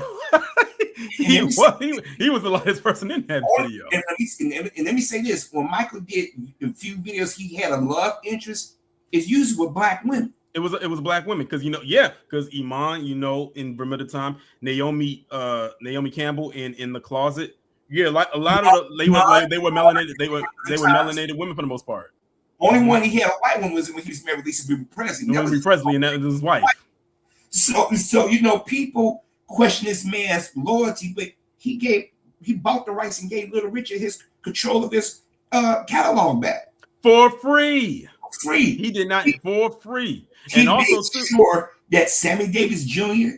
was always acknowledged. Because back in the 80s, when they used to do TV shows, Michael was notoriously, at that time, he was shy to go out. They say he developed sort of stage fright at certain points. He went on Arsenio Hall show. People forget about that. He went and did a special with Sammy Davis Jr. And then remember that famous thing on BET where he came out for James Brown and surprised. Oh, yes. So listen.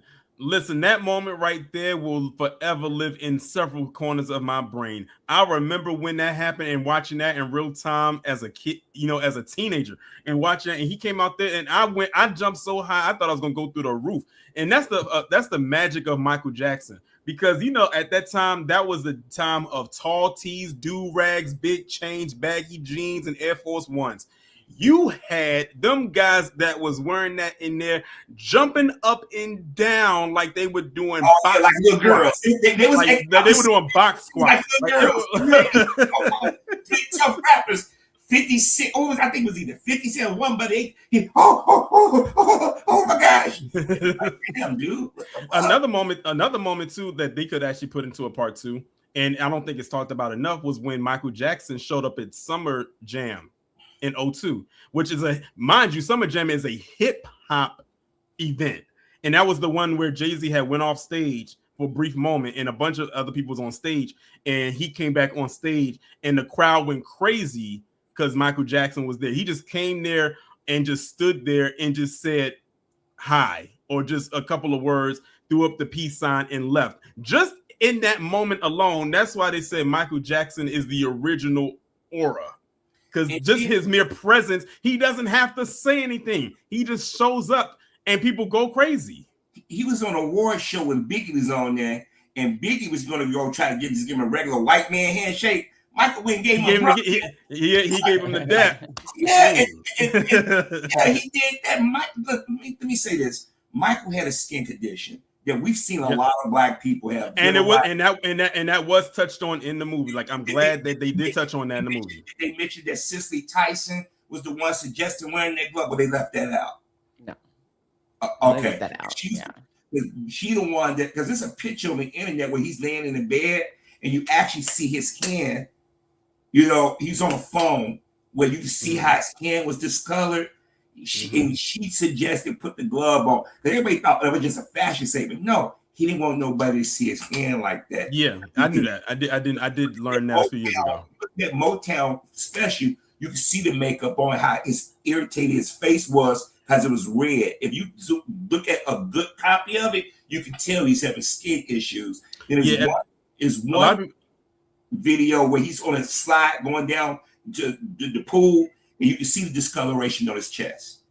And the thing is, a lot of people don't realize that the reason why his face looked like red like that on his cheeks is Michael Jackson had lupus.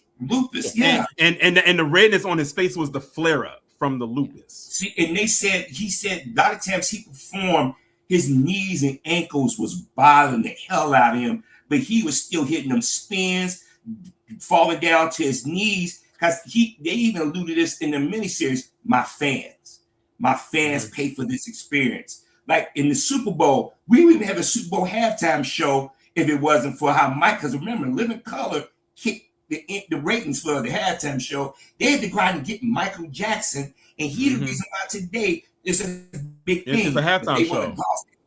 They want to gloss over. So if they do a movie, they're going to have to address a lot. And like you say, Jafar going to reach down and pull out, because he's going to have to get to that part of Michael where he was on the island to himself. Because I sometimes think about, like, what would it be to be that wealthy, that famous, and you couldn't do the simple things or share yourself with the people closest? Because let's be honest, everybody in Michael's later years betrayed him.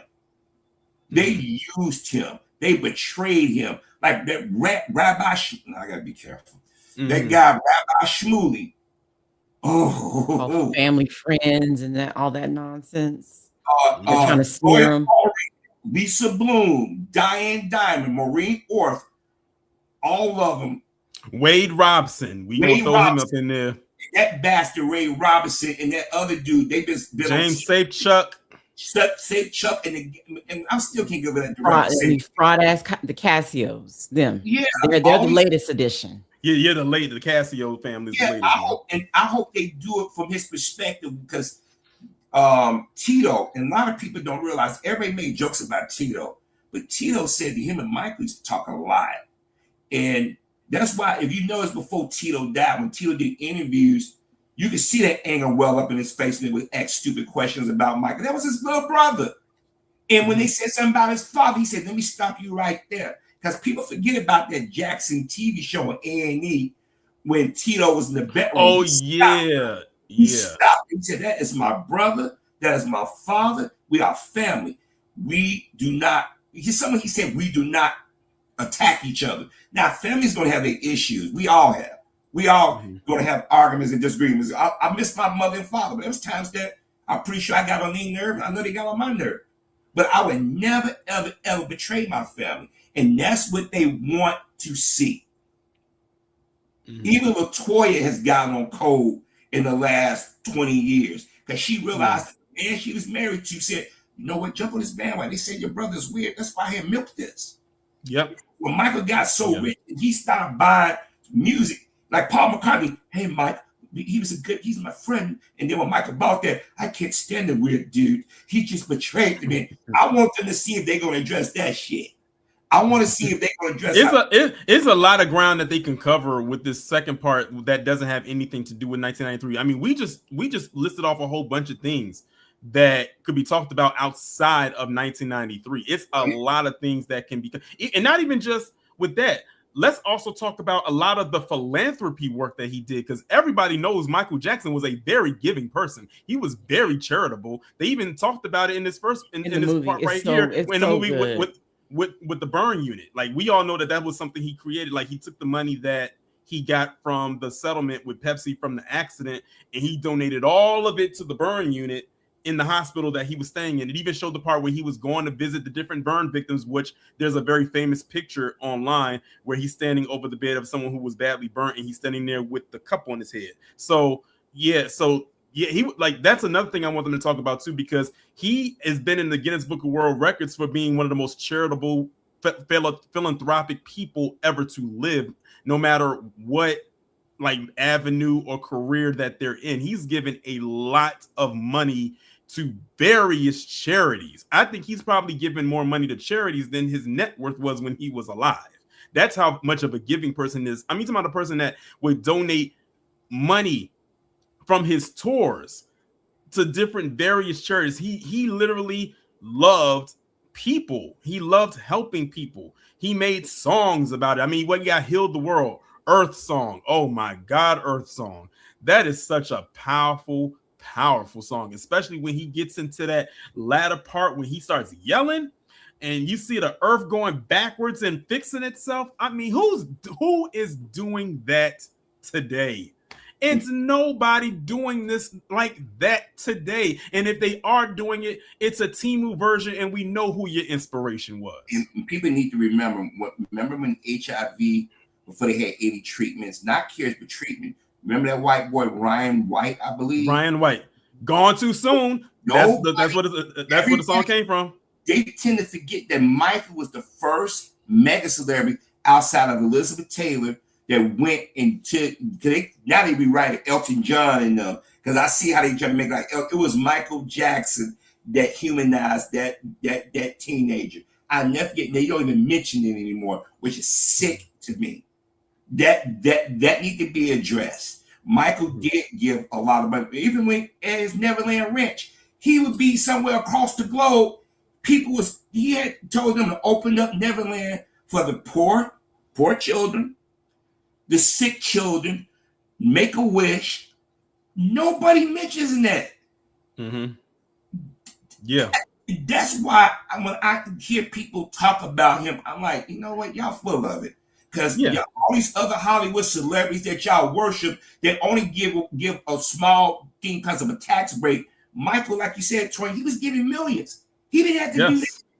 He really didn't. He really did. Because could you imagine how much his net worth would have been while he was alive if he did not give, first of all, not give at all or not give as much? That's probably why, like, his net worth like only hit a certain pinnacle while he was alive, because he kept giving a lot away. And that could have also been a strategic thing too, outside of course the tax break that I know he got. But he was a very giving person because he came from humble beginnings. He was not really afforded a lot of things growing up. So he knew that he had a heart. Let's put that one. He had a very big heart to a world that it's crazy because he put out so much love to the world, and unfortunately the world didn't love him, embrace him back the same way, not in the way that it should have. That's why I was saying that he got more love overseas than he got domestically, and that is a fact. He was more loved internationally than he was in the States. But of course, people said that they loved him. But of course, after the fact that he's gone, now you love him that he's gone. I mean, but where was it all when he, was alive? Like for me, like growing up, when I would hear all this stuff about him, I for one never believed any of it. Maybe it's because I was a staunch fan and I didn't want to believe it. But then as I got older, I said a lot of this stuff that they're saying about him, just to me, does not make a lick of sense. Like something is just not adding up here. I mean, you did all these raids, you found nothing, then you take him to court again. Well, he goes to court this time in 2005. He's found not guilty of every single thing. You had the FBI, you probably had Interpol on him. You found nothing. There was nothing there. I'm glad you brought that up because they did admit, I think maybe 2 years after he died, that the FBI had been monitoring him since his Off the Wall days. Mm-hmm. Think about Off the Wall came out, 78, 79, 80? 79, yeah. So Off the Wall, Thriller, Bad, was that, I forget. Dangerous. Then you had History. Then you had Invincible. You mean to tell me the FBI, they got all kinds of surveillance, couldn't find nothing on this man? That should be your tell right there. And the amount of money Michael had, he be truly the monster they were trying to portray him. He could have dealt with Epstein, all these rich white folks, went and bought an island, went somewhere to a place and had his way with children if he was a truly pedophile. Exactly. What it was, the poor guy never had a childhood. And he do what rich people do that today, indulge. He had the money to indulge in things. Like, I got a question right now. Y'all know I'm a comic book fan, I'm a sci-fi fan, I'm a Superman fan. Am I weird for collecting and watching Superman stuff? Well, he like Peter Pan. Samuel Jackson like comic books. Is he weird? He's 70-something years old. She killed him. I mean, think about it. They tried to criminalize this man because he was mega successful. And like Torian said, he got more love in European countries. You don't think they was mad when those white women was, oh my gosh, I'm coming to Michael. No disrespect, Nicole. I don't mean to be vulgar. But you know what I mean. Let's just keep it. Yeah, I mean, it's true. And every time, yeah, I mean, you saw how, like, for instance, like you saw them clips online, especially during Michael's more history tour. I think, like, they would let some of them girls come up on that stage, and they would be running up. They would be literally running up to the stage and leaping into this man's arm while he's trying to sing "We Are the World" or whatever ballad he was singing at that time, and hugging and grabbing onto their leg and his leg and everything. Like, I didn't even know Michael fired an actress. You know what's that way you make me feel? And she took a chance and kissed him. Oh, yeah. And she did. And she got fired. She got fired. And she knew it was going to happen too. They told her, do not kiss him. Do not do it. Just as a matter of fact, I think they said don't even touch him. Just like do like walk past him, kind of flirt with him, and then leave off. But nah, she went up there, kissed him, threw a little sign up on the stage like whatever, and walked off. And they said, "Okay, this is your last day." And I bet you Michael wasn't the one to fire her, because I bet he wasn't the one that told her to not do it. He was probably all for it, but the people on the tour said, "Nah, you got to go." She was smiling when she did it. He was smiling when she did it. Like, you actually gonna do this in front of everybody? And she walked away. You know what? Michael Jordan did that thing when he shot the three. She did. I had to go for it. That was fun. And then the story about Michael Jackson and his cook. They said his cook caught her looking. She wore that white. You know how white uniform. If you're a lady, they tell you can't wear certain underwear because it shows up, right? They said Michael was sitting at the table with his kids eating dinner, and she was serving, and she was bent over. And Michael had his head looking at her rear, and she looked and he smiled at her. And I'm like, for y'all talking about a guy that y'all thought was gay, he sure had his way with women. I mean, this is the thing that Michael was very private with his relationships. I will say it was one in particular, and it was the one where I think Stephanie Mills had talked about it, and some of you may have heard it, but people don't know that Michael Jackson and Stephanie Mills briefly dated for a time. Yeah, and she was talking about one day, I guess Michael invited her to his house, or she invited him to her house, or something like that. They was in close proximity with each other at some kind of dwelling. And long story short, she basically said that she like kissed him or somewhere and everything like that. And the radio host was like, kiss him where? She says, where do you think? And she said it so seductively. She's like, where do you think? And they were like, oh! They said she said she saw him cooking clean for him. She said she saw him in his drawers before. So I mean, I think Stephanie Mills loved that man. You can tell by the story she told about him. Michael Jackson, to this day, she is very protective, but she's also a realist. She said she think that he became so famous, he was isolated from everybody, and I think that's what hurt brother Michael. You had a bunch of yes people and opportunities around, like Barry Gibbs. He's a surviving BG brother. Him and Michael was going to do a song together, and for whatever reason, never got released. I think it's interesting that you said about the thing about the yes man, because Nicole can vouch for this. Out of everything that Joe Jackson said in this movie, and there was a lot that he said and did, the part where he was talking to Michael about wanting him to do this tour, he had said something to him in his room where he said, and I'm just kind of paraphrasing because I can't remember exactly what it is. And he says, you want to break away from the family and deal with the people out there like this, complete strangers and everything like that. So basically what you're telling me is you said you better be careful because you're going to run into a lot of yes men. That is a foreshadowing, because that's exactly the type of people Michael had around him later in life. And that's why I said earlier, it might full circle back to Joe in a little bit more of a positive way, possibly. But yeah, I remember that. Yeah. I said for people who know the story, Michael did have a lot of yes men around him, unfortunately. I think because he was so used to dealing with Joe telling him no all the time. He was at the point, I need people to just tell me yes. I can't constantly keep hearing no, because it's going to remind me of my dad constantly telling me no and pulling these strings. Especially after I've worked so hard and jumped through so many hurdles and hoops to get away from him. Do I want to deal with another version of him that's not him? So I think that's probably the reason why he did have those yes men around him. And Joe alluded to that. He's like, be careful in so many words, because you're going to run into a bunch of yes men out there that's going to just say yes to everything that you do, and it's not going to be to your benefit. It's going to be to your detriment.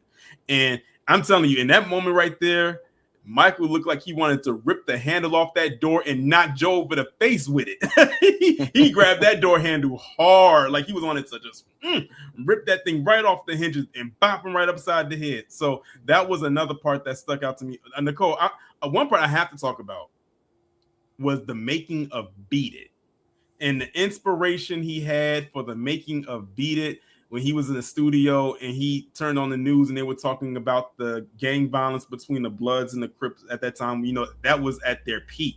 It was peak violence with them.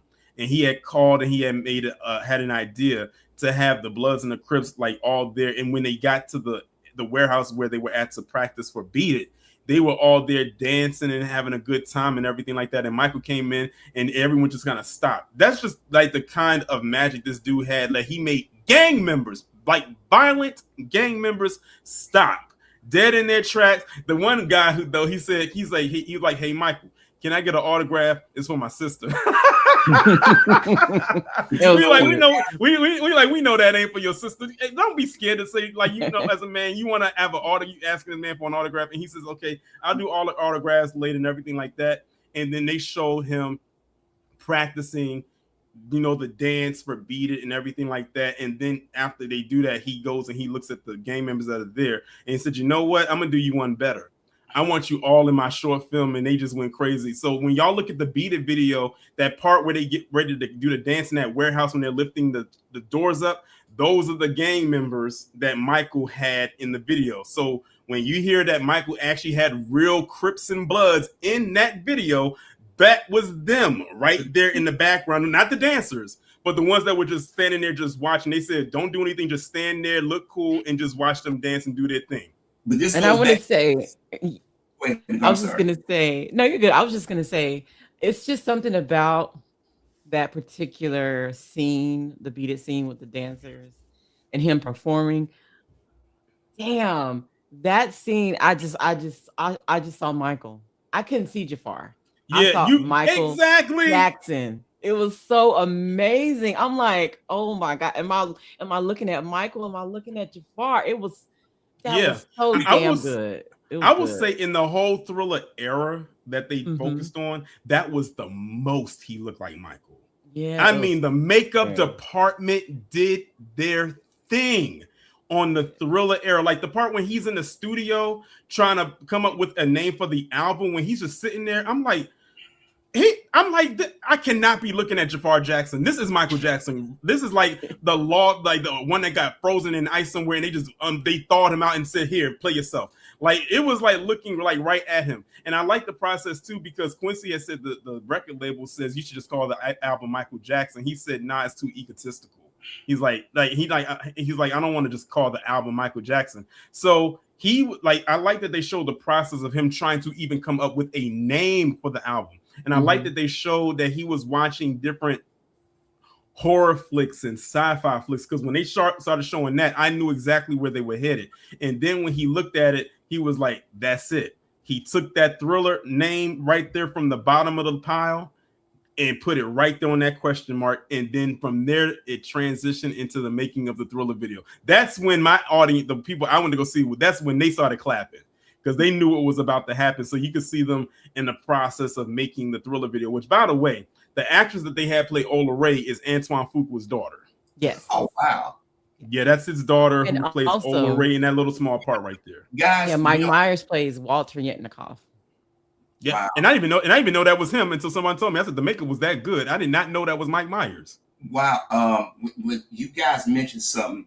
Well, Nicole, you mentioned about Quincy Jones, or they say, or Tori about the name of the album Michael Jackson, and he said it was too egotistic. That puts to a lot that Quincy Jones was his lady used to say about the creation of that album. Mm-hmm. See, this is why you need stuff like this because you didn't necessarily get Michael's voice at that point. And it goes back to something we was talking about earlier, the gangs. This goes back to when I said he called out rappers. And then when he went to Brazil, crime literally stopped while he shot that video. You think about that. That's a lot of influence and power. That this is why they hate that brother. Even in death, they still hate him. You go to an area that was high crime in Brazil. Mm-hmm. And the people behind him was giving him protection, was the cartels and stuff. Yep. They actually stopped fighting, and they was like fanboy and fangirl. If you watch the video in between, you see Spike Lee grab one of the women that tried to grab him through the scene. They kept it in the video. Yep. And some of the guys that were standing in the door frames, those were actual gangbangers. Yeah, that just shows you how much respect Michael Jackson had all over the world. Like the people loved him. It just, it is. I mean, it is what it is. Like that's why I said you're not going to find another person. I don't even want to say a celebrity, just another human being like that probably ever again. And I don't think people should try to find it or find them. Like let it just be Michael. Like I said, I forgot what interview I was watching. Someone said there's Michael Jackson. And then there's everybody else. I said that's probably one of the truest statements I've ever heard, especially when it comes to like different celebrities, no matter what faction you're in. You know, one part they need to put in, and y'all gonna laugh when y'all hear this. If they do this, I'm gonna laugh too hard. They need to put in there about Michael Jackson being Agent M. Oh yeah. Oh, I still remember when I was watching that for the first time. He was like, Jay, he said, can I come back to MIB? He's like, I can be Agent M. Oh man, when I saw that, he's like, Jay, I can be Agent M. I need to remind people he had his own cartoon with his brothers when they was kids. I got it on Blu-ray, the Jackson 5. Mm-hmm. Think about it. The man, as a child, had his own freaking cartoon. The family had a variety show back in the 70s. That was unheard for black folk. So Papa Joe did what he was supposed to do, but Michael and his sister, Michael took everything to the next level. And to this day, everybody's still trying to catch up to him. They would never do it. He always gonna have the best-selling album of all time. I mean, he'd still get more downloads than any other artist alive. I'm saying, and the man wrote his music. The man, he couldn't play instrument, but he could use his voice. He said, "Let it simmer, let it simmer." Oh yeah, he was a phenomenal beatboxer. Whenever I listen to the song "Stranger in Moscow" and I hear that little intro right there, that's all Michael beatboxing right there. Yeah, he would do that. And then the man was an artist. He used to draw. There's so much you talk about this. He had layers to him. He wasn't one dimensional. Music. I've always said that to the king of music. And might I add, the king of pop. And might I add, the King of Pop is only an abbreviation because the official title is the King of Pop Rock and Soul. That's the full title. And they don't want to give him that proper moniker. You want to say that for Elvis Presley, who culture vultured black music. Because let me tell you something. Elvis couldn't dance like Michael. He watched Sammy Davis Jr., Fred Astaire, Charlie Chaplin, Jeffrey Dahmer, the Shalimar. What actually taught him, it's actually called the backslide. White people say he's doing a moonwalk. It's like he's walking on the moon. Okay, you got moonwalk. Okay, fine. Then Michael Jackson even said to perform with Usher, but he said Chris Brown was the next thing. And I think that's why they went after Chris Brown. Because Michael anointed him, said he's it. He's the next. Because remember when Chris Brown was on MTV doing Thriller, he was not exactly like Michael, but as close to Michael as you can get. And they said, "There's not enough to get this big." No, hell no. It's interesting that you brought up Usher and Chris Brown because you know they're about to go on this big stadium tour. So that's very interesting that's about to happen. But could you imagine? Could you imagine if Michael Jackson, Chris Brown, and Usher just did a performance? It didn't even have to be something completely major. I mean, it would have been major to us, but imagine you have three generations. You have Michael of one generation, Usher of another, and Chris Brown of another. All like, and they just did like one big dance sequence. Oh my! They would have shut the internet down with that. I can see it in my head now. Mike come out with the glove and the suitcase with the hat on, and he's pop locking, and then Usher come out dancing sideways, and then Chris Brown jump out. He do his. They all do that Thriller. You know, they grab the crotch all three of them at the same time. They probably can do that now with that hologram. With AI. That's probably as close. The AI is probably as close as you're going to get it. Because this Michael estate has been sold, and they probably had to do a lot of rights. If I was over Usher and Chris Brown concert, that's what I would do as a tribute to Michael Jackson. Get that. Remember they was doing that digital fake on those stages, and everybody was saying, "Oh, that's too scary." Put Michael in the middle, and y'all all do the Thriller dance to do that thing. Everybody heads explode. That's just me. That's how I think. But I just say this: I'm looking forward to seeing the movie. I think you're going to enjoy it. It's a ball of emotions because, like I said, it's not a linear movie. You're not just going to get one type of tone with it. It has drama. It has a little bit of comedy in there. It's going to be some tearjerker moments as well. It's crazy. You know what, Nicole? You want to know what part made me actually almost shed a thug tear? And it's crazy that even happened. It wasn't even the Pepsi incident.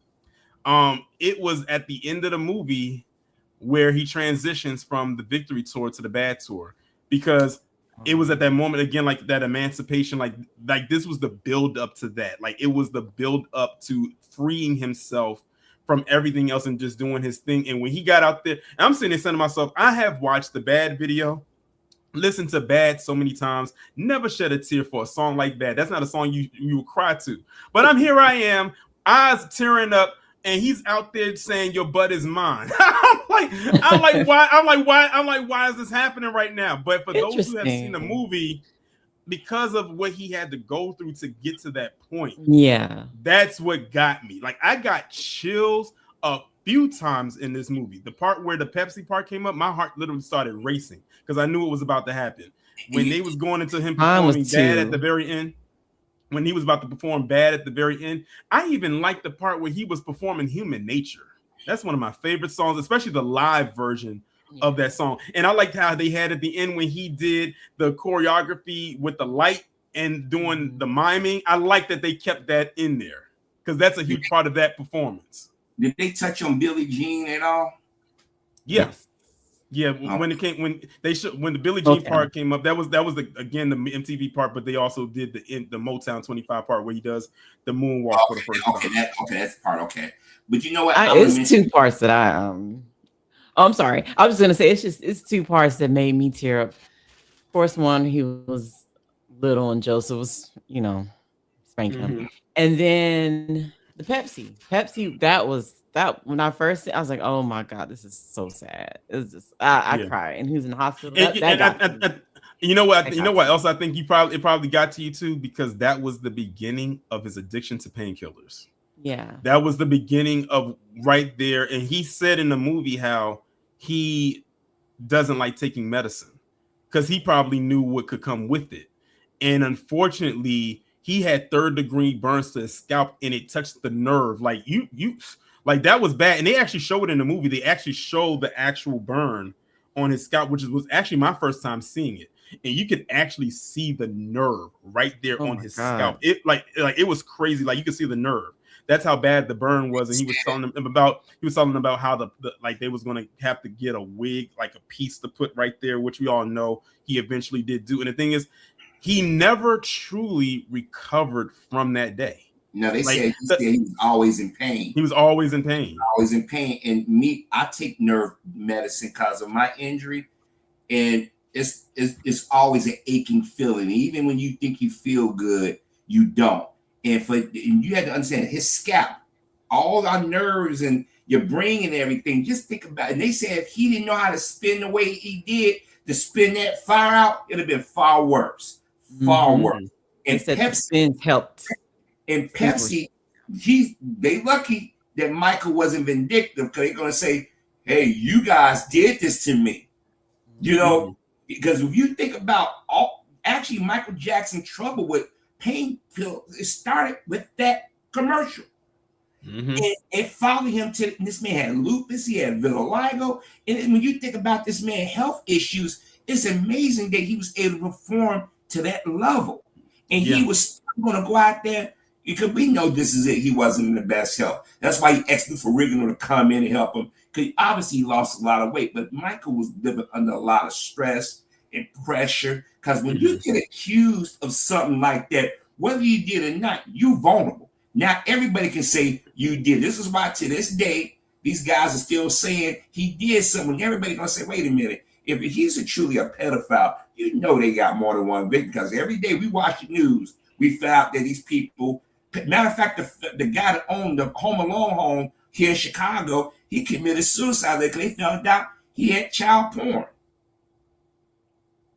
Now think about that. That's a connection to Macaulay Culkin, who's connected to Michael Jackson. But everybody's looking at Michael Jackson, but not everybody else around.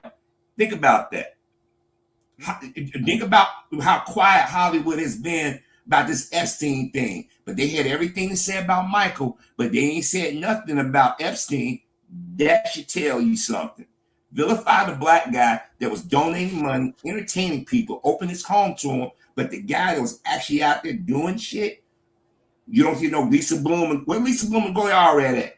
But they had all that fire for Michael Jackson. This is why if I had a chance to write a sequel to that movie, I could touch it, but it would be for Michael said, all these things I did for people, and this is how they treat me. Michael Jackson is a cautionary tale that a black person, male or female, get that big, they're gonna want to take you down. Of course, that's why Eddie Griffin made that statement so eloquently years ago. He said a black person or a black man in particular cannot go into Hollywood and leave clean. That is such a very true statement.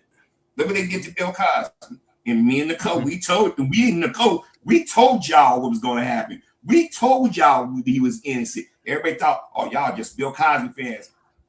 We come to be proven right. And it's crazy. It's crazy. It seems so long ago since all the Cosby stuff, but look how much stuff has happened since then. So it's like so much has happened since then. A lot of degenerate stuff has happened since then, but that's neither here nor there. Yeah. But Someone say Gloria Allred, as I call her, Gloria All Bad. But yeah, and her sister Lisa Doom, as I call her. But yeah, all in all, this was a really good movie. I had a very good time. Like I said, I saw it Wednesday, then I saw it again earlier this afternoon. Had a very good time with it.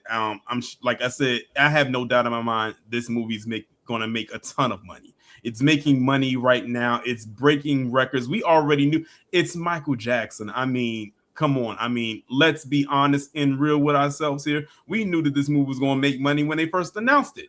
So It's no doubt in my mind. It's no doubt in my mind that, this movie is going to do what it does. And I also have no doubt in my mind that there will be a part 2. And when that comes out, I will be there for that. And we will all be back here again to talk about that. So, Nicole, do you have anything else that you would like to say? I just want to say thank you for inviting me. This has been fun and, brings back old memories. And definitely, if you haven't seen the movie, go check it out. Check it out in Dolby or IMAX. They have different formats. Yes, Dolby is so you can feel it. The music is just so good. Some people said that they saw it in 40. Can you imagine watching this in 40X? With the moving chairs and the lights. I'm doing the moving chair tomorrow. That's why I'm doing the different one. I'm doing the moving chair tomorrow. You got to tell me how that is. You have to tell me how that is. I'm doing that tomorrow. Because I've seen Avatar in 40X, and man, I'm gonna tell you like this. For anybody who wants to go see a movie in 40X, please be sure that if you have something to drink, that it is secure, because you might drop it. So like you might want to get your sips in then before everything starts moving, because I made that mistake one time and luckily I was able to catch it. I had my icy, but the thing is, because the chair moved a certain way, I grabbed and squeezed the cup and the top popped off. So luckily like nothing spilled, but I was like, that 40X chair, it's going to move. You're going to get sprayed a little bit with some water, depending on what movie you watch. But the chair is going to be vibrating and all of that good stuff. But it's fun. It's worth the ticket for it. I will say that. I can't wait. And Harvey, I'll be back on. Y'all see me around. Follow me on like TikTok. If you're on X, Instagram, I'm everywhere. Nicole's View. So. and Harvey, you will be seeing it. You said next week. Tuesday. Okay. My siblings gonna go see it. Yeah, I can't wait to hear what you thought of. I'm sure you're gonna have a good time. You're gonna be in there tapping your foot. It's one of the movies you gonna move a limb. You even gonna be patting your leg. You're gonna be tapping your foot. Because when I went to go see it on Wednesday, almost not when it got to the bad part, almost the entire audience, when it got to the part when he said, "Because I'm bad," I heard the whole audience literally. All the part when he was singing Human Nature, when the part where he was pointing the mic out to the audience for them to sing along with them about telling them that it's human nature, the audience that I was in was singing back at it like we was there. That's the thing. It felt like in the concert scenes, like you was in the audience at the concert. I said, I feel like this is as closest to a Michael Jackson concert as I'm going to get. But yeah, it was an experience. I will say that it was more than just watching a movie for me. It was a whole experience. And if you in there with a room full of people that are fans of Michael Jackson, that makes it even better. And I'm gonna tell you something right now. I got the AMC app, and every showing that I saw was at least 60% full. I saw one that had 2 11 a.m. showings, 11 a.m. on a Saturday. Both of them were sold out. I got a question real quick for you guys. Did y'all get the Michael Jackson popcorn bucket that's shaped in a hat? I did. I knew it. I got the tin can bucket and the tumbler cups. And I saw that smile on your husband and your son's face. Y'all was excited. We going to see the movie. And so I thought that was cute. Unfortunately, AMC did not join in on the merch, so there was nothing for me to get. So Regal and Cinemark, y'all got all the stuff. I know they actually went pretty good with this. Like you said, they had the fedora hat that was a bucket. That Cinemark was very creative for them to do. Yeah, they also had Cinemark. Get it. Yeah, they had the actual tin bucket where the top of the top of the can looked like a vinyl record. What was it that had the blanket? It was one of them that had a blanket. I think that was AMC. AMC had the blanket. Wow, and you know what? That's crazy because I didn't know that AMC had the blanket. One of them, I think, had the blanket. I think one of them had a shirt. I think they had like a sweatshirt. If they release Michael music with new mixes and stuff behind this, because obviously I think they have. I think they have released. I think they have a whole soundtrack where they release it because remember, what like me and Nicole was saying, they mixed the voices up. So they use a little bit of Jafar's voice and mixed it with Michael's voice, and it's almost like a whole new sound. But it still sounds like Michael though. But you know what's sad? So Michael's not here to see this. That's the unfortunate part. Yeah, that he's not here to see this. He had to take him dying for people to really appreciate his talent. That's the sad part. Well, I can honestly say us three up here and those in the chat, we appreciated him while he was here. And you know what? It's a blessing that we could live right now and tell the tale of saying we was around when a man like Michael Jackson actually existed. Because now everybody who's born now, they have to hear about him from people like ourselves or watching videos online. We can say we lived through that. Whether we was there from the beginning during the Jackson 5 or whether we came during the off the wall era, the Thriller era, the bad era. I was born in 89, so I was at the tail end of the bad era. So my more experience with him was more with the dangerous era, History and Invincible. And then of course, after the, This Is It, everyone else, they just have to hear about who this man was. That's really, when you think about it, this biopic was for the huge major fans, but also a new generation to experience who this man was as a person, even outside of his own fame. So now people can get an inside look of what was going on, because there was always so many stories. So the biopic, in my opinion, it served its purpose. Did you get everything you wanted? Of course not. Michael Jackson's life was, like I said, very layered. Like someone said, I had read a comment. If they put everything in a movie about Michael Jackson's life, it would take us about a month to get through it. It had to be a series. It would have to be a series. I mean, and if you think about it, think about the movie Selena. There was a few inaccuracies with that because, for one, J-Lo is not Mexican, she's Puerto Rican. That was a controversial casting right there, but it worked. But even years later, Netflix did a series on Selena, and they had to break it up into 2 parts to actually cover and fill in the blanks that the movie did not cover years prior. And I always thought that was kind of rushed too, because Selena, she died in 95 and the movie came out 2 years later. So that was very extremely quick turnaround to do a biopic on her. But at least with Michael Jackson, it's a 17-year gap. So, there's time that they could put into this.